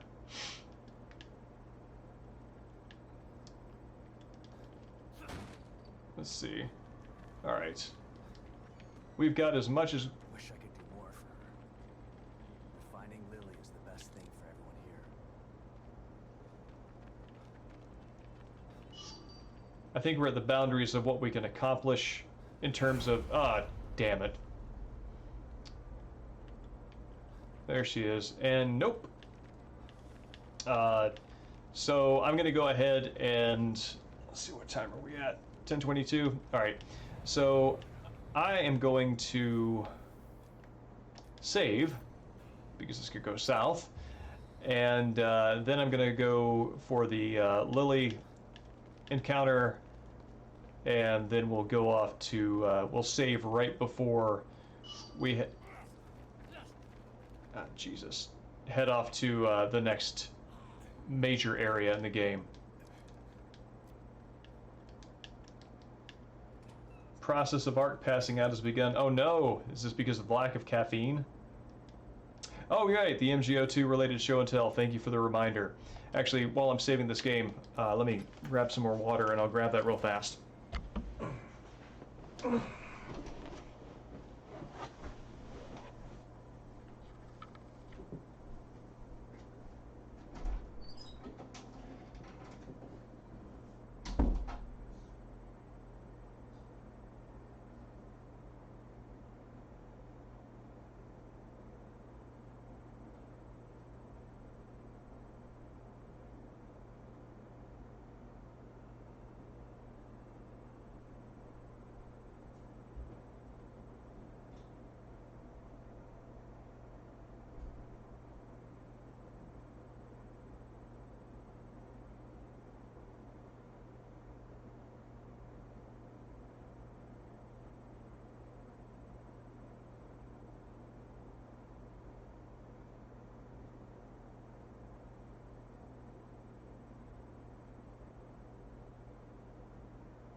Alright, so here's the show and tell. Sorry, that took me a second to find the thing. Evening time, zombie. It's good to see you. And hello, Ashen Silverwolf. Thank you for sticking around while I was grabbing something. So I mentioned early on that I had a show and tell for Metal Gear Online 2. So from about, I want to say 2007, 2005, 2006. No, 2007, 2006. Anyway, late mid-aughts to about 2009, 2010. I regularly had a center spread in PlayStation Magazine about Metal Gear. And when Metal Gear Online 2 came out, I paid my rent in grad school by writing strategy articles for PlayStation Magazine about Metal Gear Online, and I'll show you here. Oh, I got raided while I was gone. Fantastic. Hello, raiders. Yeah, so here's this. And just to give you an idea of the depth of it. So, yeah, so there's this. Let's see if I can, let me actually just click this over. No, you stop that now. So I can see what I'm showing you. So, yeah, there's this. Alright, cool. So yeah, there's a breakdown of all the weapons indicating ammo, magazine, auto lock range, headshot range. For all of the weapons, more of that with my usual on-brand level of detail. And these are the maps to all of the levels with, if you can kind of see there, it's got places indicating where good sniping spots are, what you can see from different areas. That one of the things that was really underappreciated about the Metal Gear Online 2 maps is how every vantage point had at least 2 points of vulnerability, and very rarely did people know how to utilize this, so they thought that there were some positions that were just unassailable. And kind of the way the levels were designed in that game was you could be in any position, but you could always be attacked from it, and you could always be flushed out. So the way it kind of tried to coordinate teamwork was if you put yourself in one of these positions that was fairly safe, you would always need like somebody to watch your back, so a sniper's got a spotter, that sort of thing. Yes, Time Zombie, I made the diagrams and studied this game very closely. And so this is Virtuous Vista. This is Ambush Alley and Urban Ultimatum, which was a personal favorite. Tomb of Tubes, which was also a personal favorite and somewhat difficult to manage, but because it had a lot of underwater levels, and that opened up a lot of gameplay possibility that was just really underutilized, because it was like the only place in the game that the only place in the online game that they used a fairly underutilized mechanic from the offline game. Midtown Maelstrom, which is, the first level. Groznygrad, Coppertown Conflict, and Bloodbath. So that's all the maps. Then there's this right here, which is something I'm actually kind of proud / surprised that they let me write and print, which is about how to create an account on the Japanese servers, because they played the game more along the lines of the way the game was designed, rather than breaking it and everybody kind of like going Rambo. So yeah, there was that. So that's one.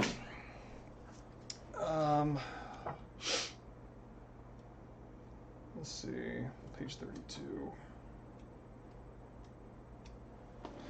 Here's more Metal Gear Online. This is much more of the intro. This is when it was new, so this is a description of all the gameplay modes and tips on how to play different roles in each mission type effectively, so you could do teamwork good.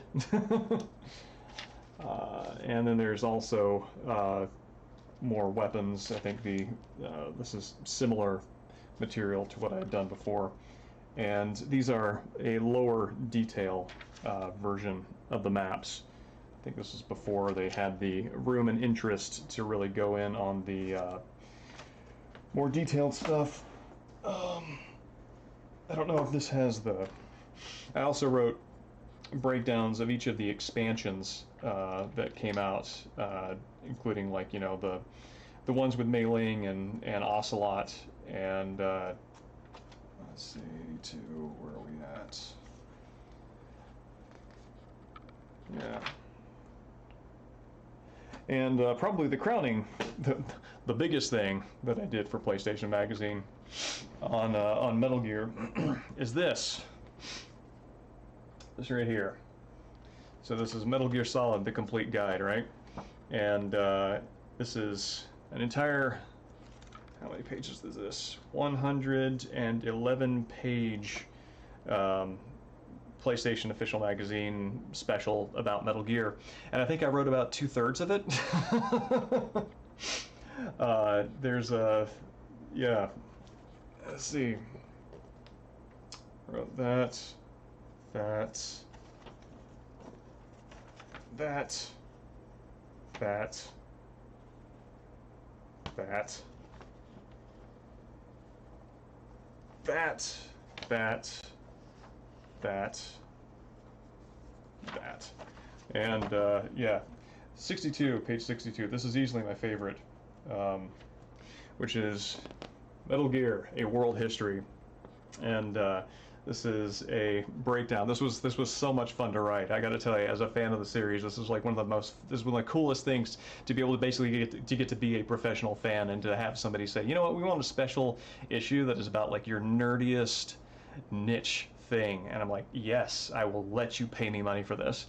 And so this is, you know, one of the things that's really cool about Metal Gear is it sort of interweaves its it interweaves its fictional narrative alongside historical events, you know, World War II, Cold War, etc. And so this is literally a history, like of actual history of the 20th century, and the 20th century events that are referenced in Metal Gear, and also how they intersect. So you got cool things like this where you've got actual photographs of like ENIAC, the first computer being built, and then the boss here, right? So you got concept art and real world photos side by side. And then it goes into a Metal Gear timeline where it breaks down the history of the games and their relationships to it. So it's this really long, nerdy thing that was really fun. So, yeah, that's the show and tell. And catch one shot here. Oh, I'm very glad you're impressed by it. Thank you. What were the issues? I can find you, Hobgoblin. I think that you are on Twitter. So what I will do is I will post the issues on Twitter, because I'm going to have to go to my filing cabinet and pull them up because there are a few of them. But I can tell you the Metal Gear Solid Complete Guide, if you're interested, just off the top is... when was this published? Do we have a masthead? We do have a masthead, but I'm not seeing a publication date. Spring 2008 is all it's got, because it wasn't like a dedicated issue, or because it wasn't like a monthly issue.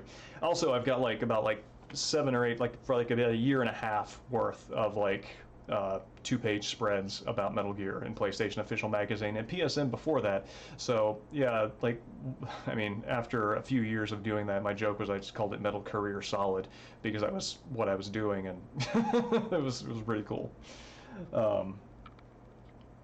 Let's see. Nobody's ever going to accuse me of not being a hardcore gamer. Well, you know, if I put my mind to something, I'm going to go all in, because that's how I do things.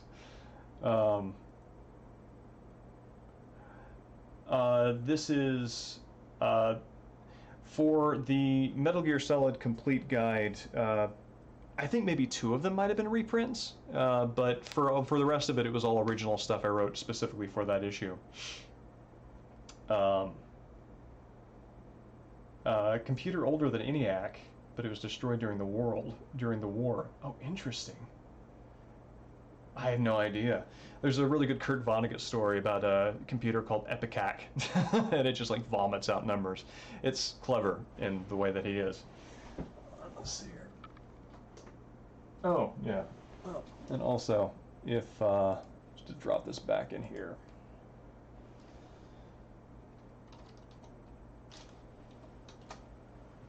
Again, for anybody who's interested in that level of engagement with the game that we are now, in fact, playing, that again is the link to the Memory of Fire essay, which is my analysis of Evil Within 2 within the context being the metafiction of Evil Within 2 and its relationship to the first game. So, yeah, thanks for taking an interest in that. That's always really fun to be able to pull out. I also did localization work for MGS4, and so that's also part of the whole like Metal Career Solid business. It was a lot of fun. So anyway, let's first computer with the German Zeus? Is that Zeus? I'm interested to pronounce that. I'm really interested to follow up on that arc. Early, oh yeah. Early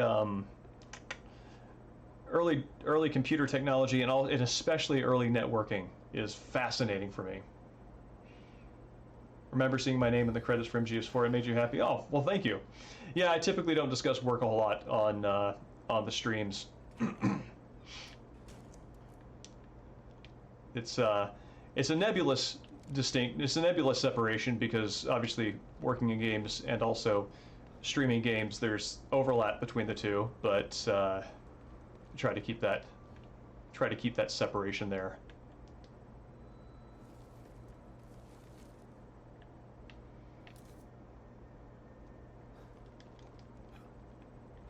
Is this no, that's just a model.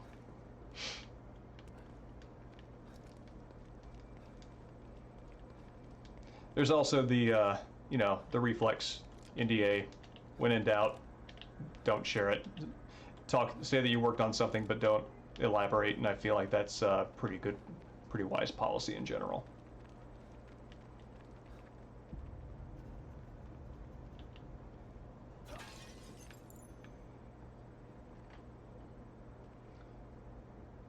Asked by a publisher to write a 300 pages book about Suda's 51's Kill the Past. Oh man, that's a hell of an undertaking, Dreambalm, and I'm gonna say don't let the fact that you might not know what it's all about stop you if you get the opportunity. Honestly, you kind of wind up, this is my experience, you kind of wind up figuring that stuff out as you go along when you get involved in the project. So.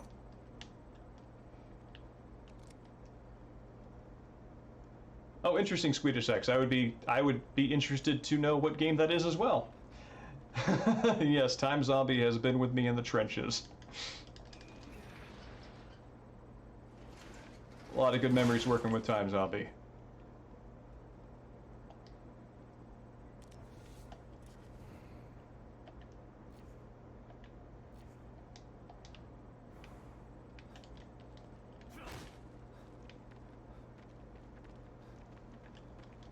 Oh, I think this gets me ambushed.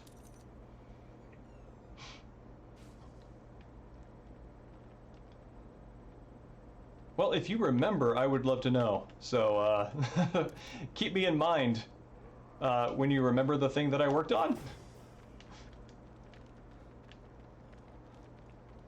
Alright, I'm not having any of that. I also remember from my previous playthroughs that there's kind of a quicker way of getting through this boss encounter than stealth killing these people and taking care of them, And I think you get ambushed by dogs as well, and that's a good time to skedaddle. Yeah, yeah, for sure. And I would also be interested to know, if it's not one that I remember, what... Oh, crap, crap, crap, crap, crap, crap! Okay.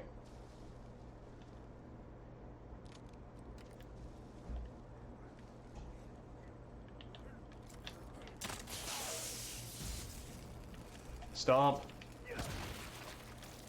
Yeah. That's good stuff.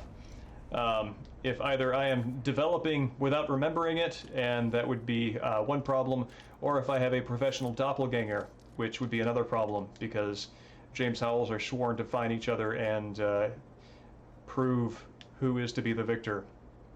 There can be only one. Yes, I worked on Republic. That was an excellent game that I'm proud to be associated with. That and its VR counterpart. Oh, that's excellent that you're getting to work on games, Dustin. I hope you're having a good experience with it.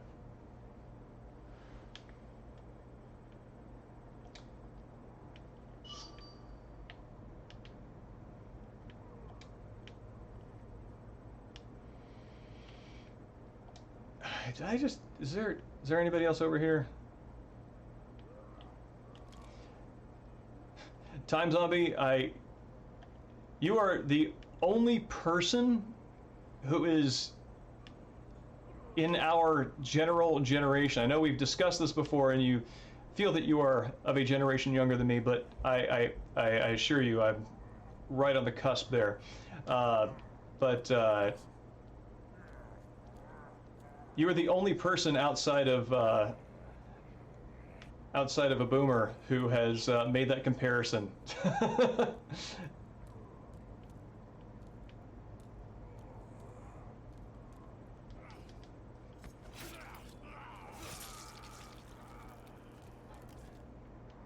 Theorizing that the last name of Kimmy, a thread theorizing the last name of Kimmy Howell in No More Heroes 2 was taken from mine because of the Killer 7 work. That would be absolutely new to me. And it would be very flattering if true.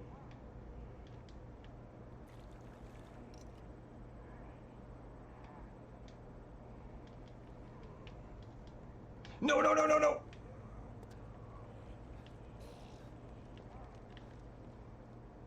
That is definitely not what I wanted to do.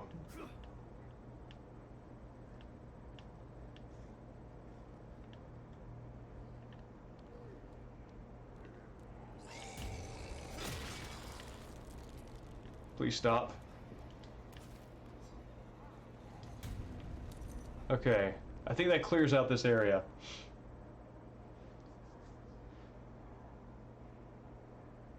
Whether I'm a Ginger or Marianne kind of guy. Yep, that is very plausible as a boomer response. Time Zombie. Oh, right, I gotta unlock this thing.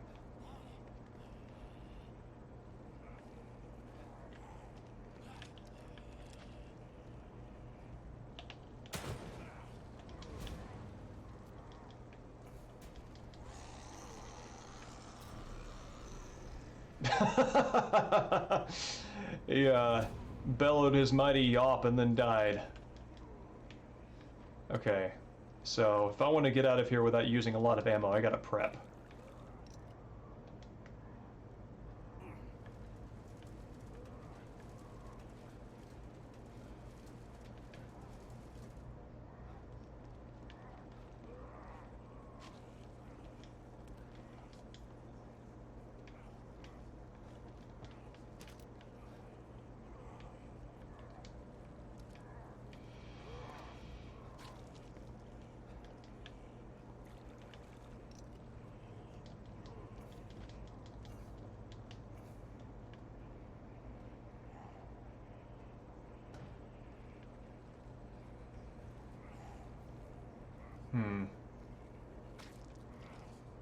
Okay.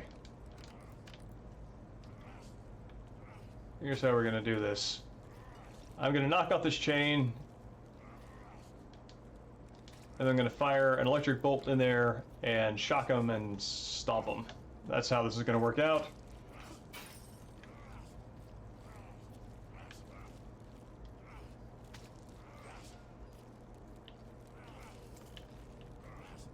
Or is this the better way?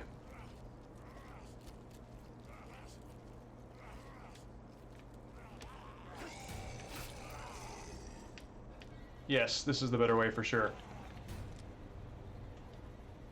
Now, let's do this. There we go. Fewer precious resources. Yes. Well, Sebastian's seen a lot, and he's got nerves of steel, all right. Calmly loading his gun right behind the carnage. Both actresses are still alive, really. Hopefully that did the trick.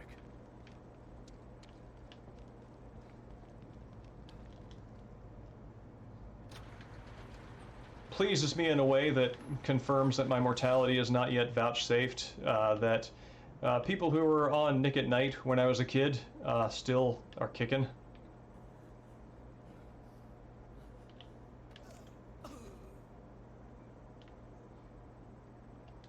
Why, thank you, fellow traveler.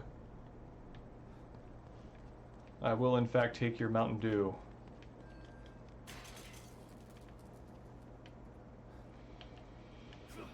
Okay.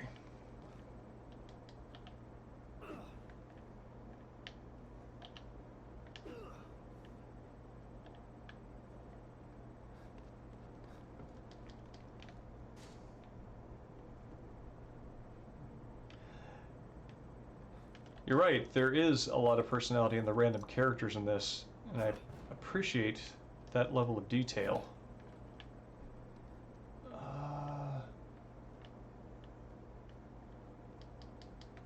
I'm pretty sure I need to go through there, but it's curiously not letting me do so.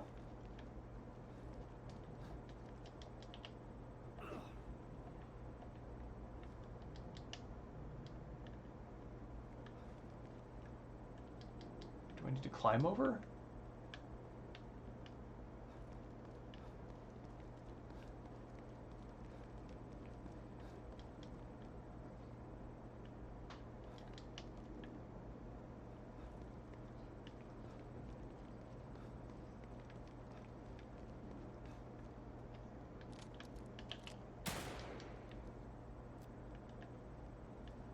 Yeah, I know, there's a light ring on it, and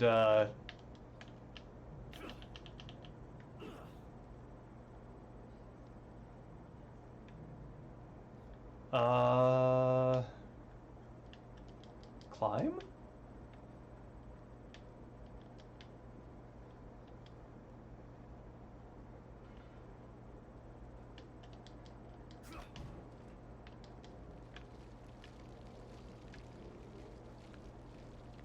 I actually do need a reminder what to do. That was my first instinct, and it's the only idea I've got after playing it for nearly 3 hours straight.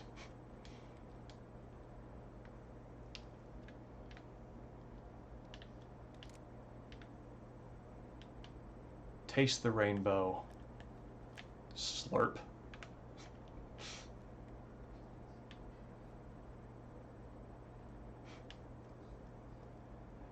Yeah, my next impulse was to try to kick the barrel over to this thing and then blow it up.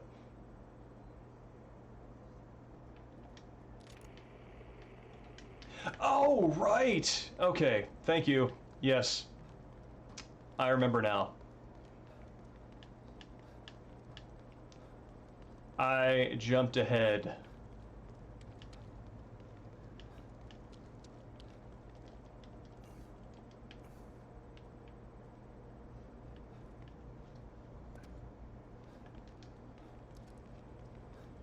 Thank you, Ark. Much appreciated.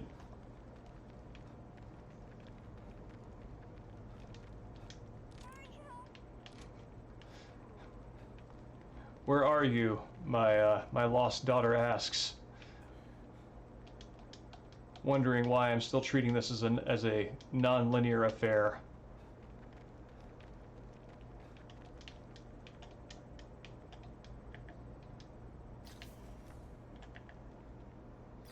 Okay.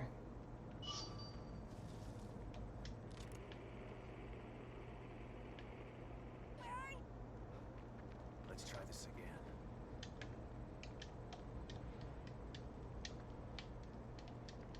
Is my triangle button broken? What's going on here?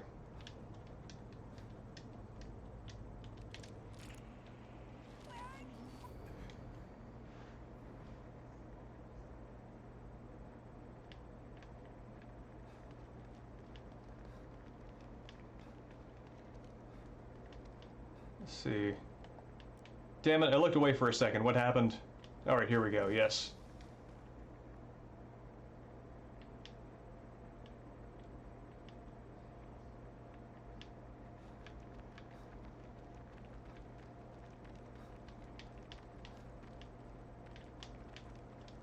Blood.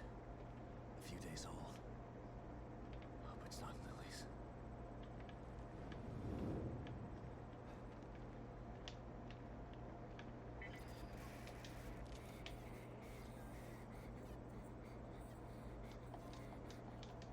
Yep.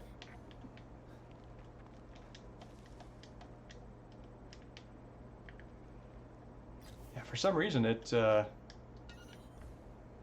really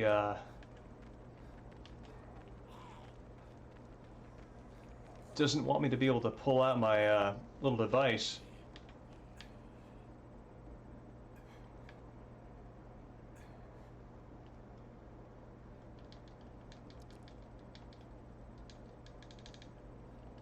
Seem to remember, I think wrongly, that I can mash a button and get my stamina to come back faster.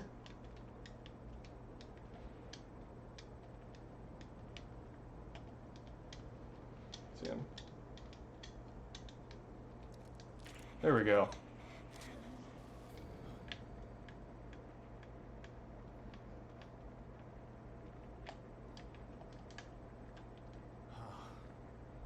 Thank God.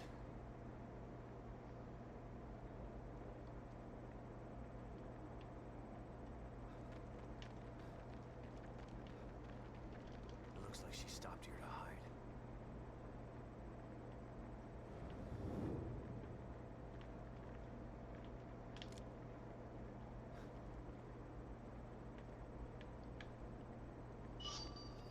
There we go.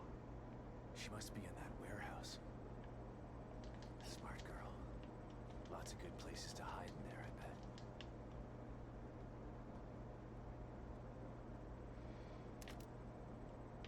Whoop.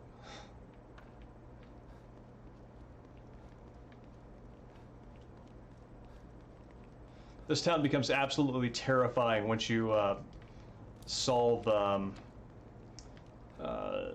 solve Stefano's, I don't know, business here, because really high-powered monsters show up, and I remember at that point you're just completely drained of ammo, so it.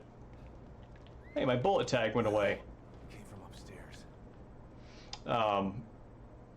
You're just absolutely drained of ammo and are not in a position to be able to fight back. Through.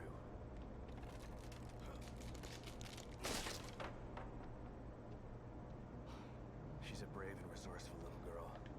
She's gonna be okay. Oh yeah, that's true, Ark. In this one, at the very least, you just get a kind of a winded stitch in your side.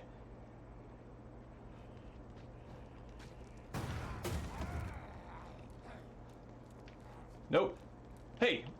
Ah. Scripted jerk.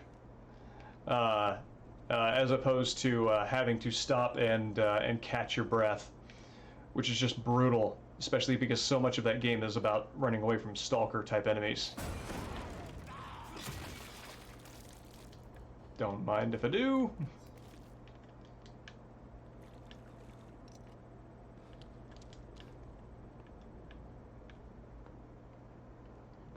This game, there is one thing about this game where if you kind of know where some of the encounters are and you sprint ahead, you can catch enemies sort of clipping in and out of existence. Seismic trigger event this afternoon. System checkup revealed. Disengagement of core. Alright. Legal ease. Or tech ease, rather.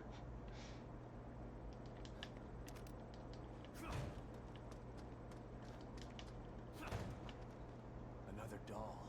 But where's Lily?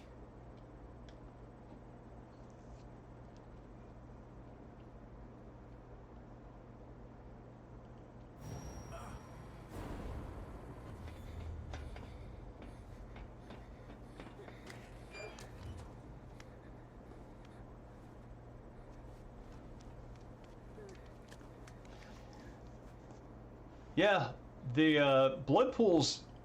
Actually, I didn't notice when she ran in there. I don't know if the blood pool preceded Lily or if this is something that just happened to show up there after her. The kid's definitely not suffering from blood loss.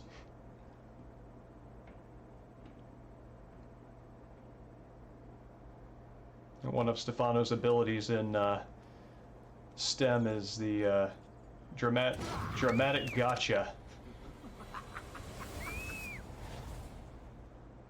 Him. The murderer with the camera.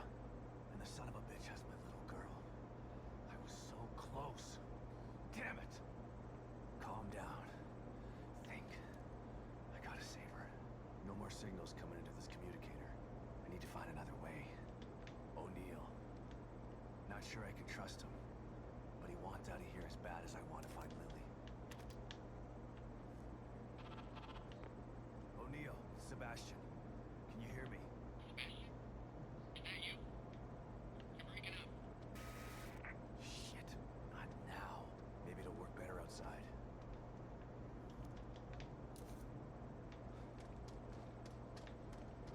So I'm going to show you my extra fast way of getting through this next encounter, which when I was doing my Evil Within 2 giant essay thing,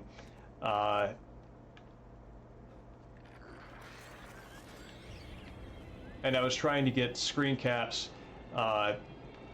there were certain places I would just try to rush through as quickly as possible, and this is one of them, so I devised this way of doing it.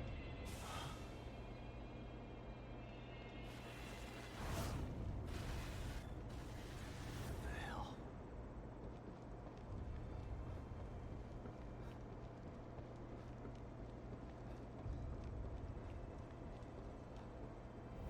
Oh, there we go.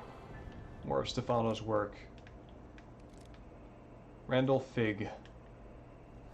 I don't seem to remember him being in the documentation.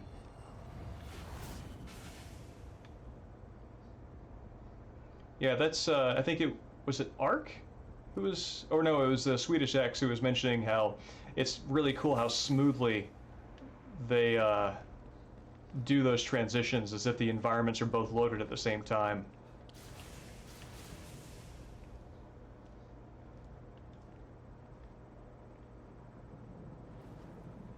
Hey! You! The girl! Where is she?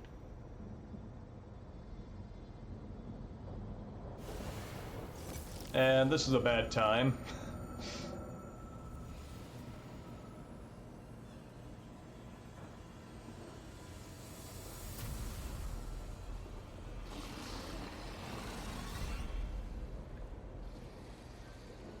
Fuck.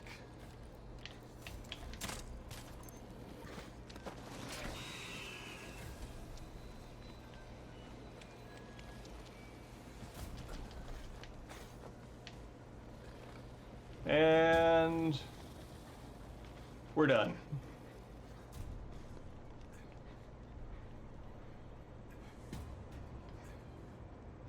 Yeah. It's a little anticlimactic when you do it that way, but Hope I can reach O'Neill this time. you can also go back through in there and they're gone. They just despawn. O'Neill, it's Sebastian. You're still alive? I mean, you're still alive. Good. Were you able to locate the core? No. But I know who has her. He's got powers like nothing else in here. But I lost him. I think I can help you. Yeah, I haven't gotten It's coming from here in my Akumu playthrough, but look up. Do you see a building with a big clock tower? Yeah. That's it. How in the but that's how I plan on dealing with that. It's a bit complex. Come back here, I can explain. Right. I'm on my way.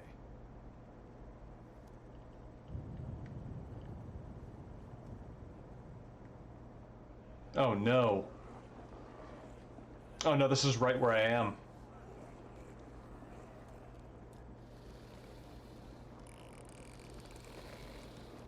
Oh, this is a bad time.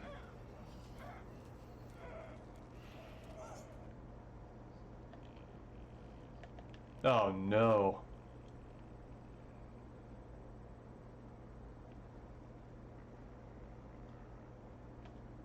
All right. Just getting this ready to so I can run.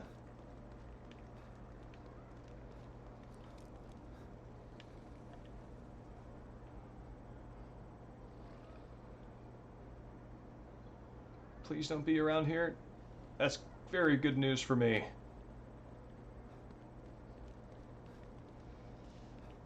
Whew.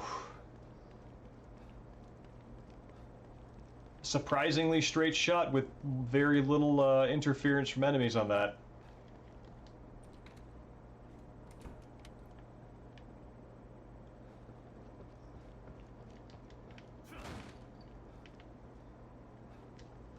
You made it here okay?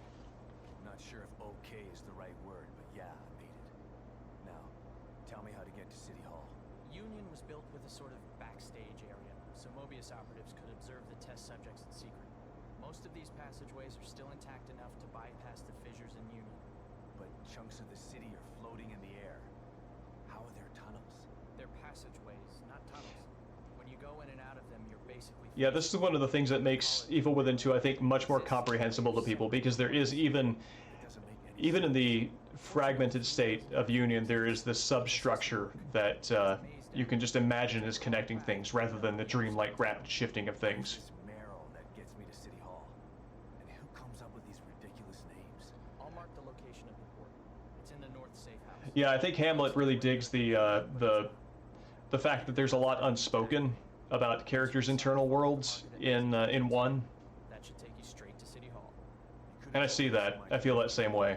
Maybe so. I like the mystery. Couldn't have given you this. The passageways are still intact, but the collapse of Union has caused infrastructure issues. My communicator says the gas leak is blocking the path to exit B2. You'd never make it through alive without this. Deadly gas leaks, huh? Thanks for saving the worst for last. Based on what we've seen so far, I doubt that it's the worst you'll encounter. You're not helping. Anything else you need to know before you go? And yeah, the notion of marking something on your map is absolutely outside of even the headspace of the first game. So, oh my goodness. So yeah, it is. It's about 11:07 right now. I think I'm going to grab some dinner. Thank you everybody for coming out, and thank you everybody who was also interested in my prior work on Metal Gear. So it was a lot of fun to write for those magazines and stuff. I'm gonna head out for the night, but on Tuesday of next week at 7 p.m. Pacific Standard Time, we're going to do part 3 of Fatal Frame 2, Crimson Butterfly, and then 7 p.m. Pacific Standard Time again on Saturday, we're going to do part 3 of Evil Within 2, right? 3s and 2s. 3s and 2s all the way to the end. So, Swedish X, it's great to see you, and everybody who came out, thank you so much. If you like the channel, for anybody who rated, please follow, and you'll see more of me and my great crew in chat. So, have a great night. Almost got a cat tearing up the floor outside of my room, desperately wanting in, so she can be absolutely dissatisfied on this side of the door. Well, have a great night.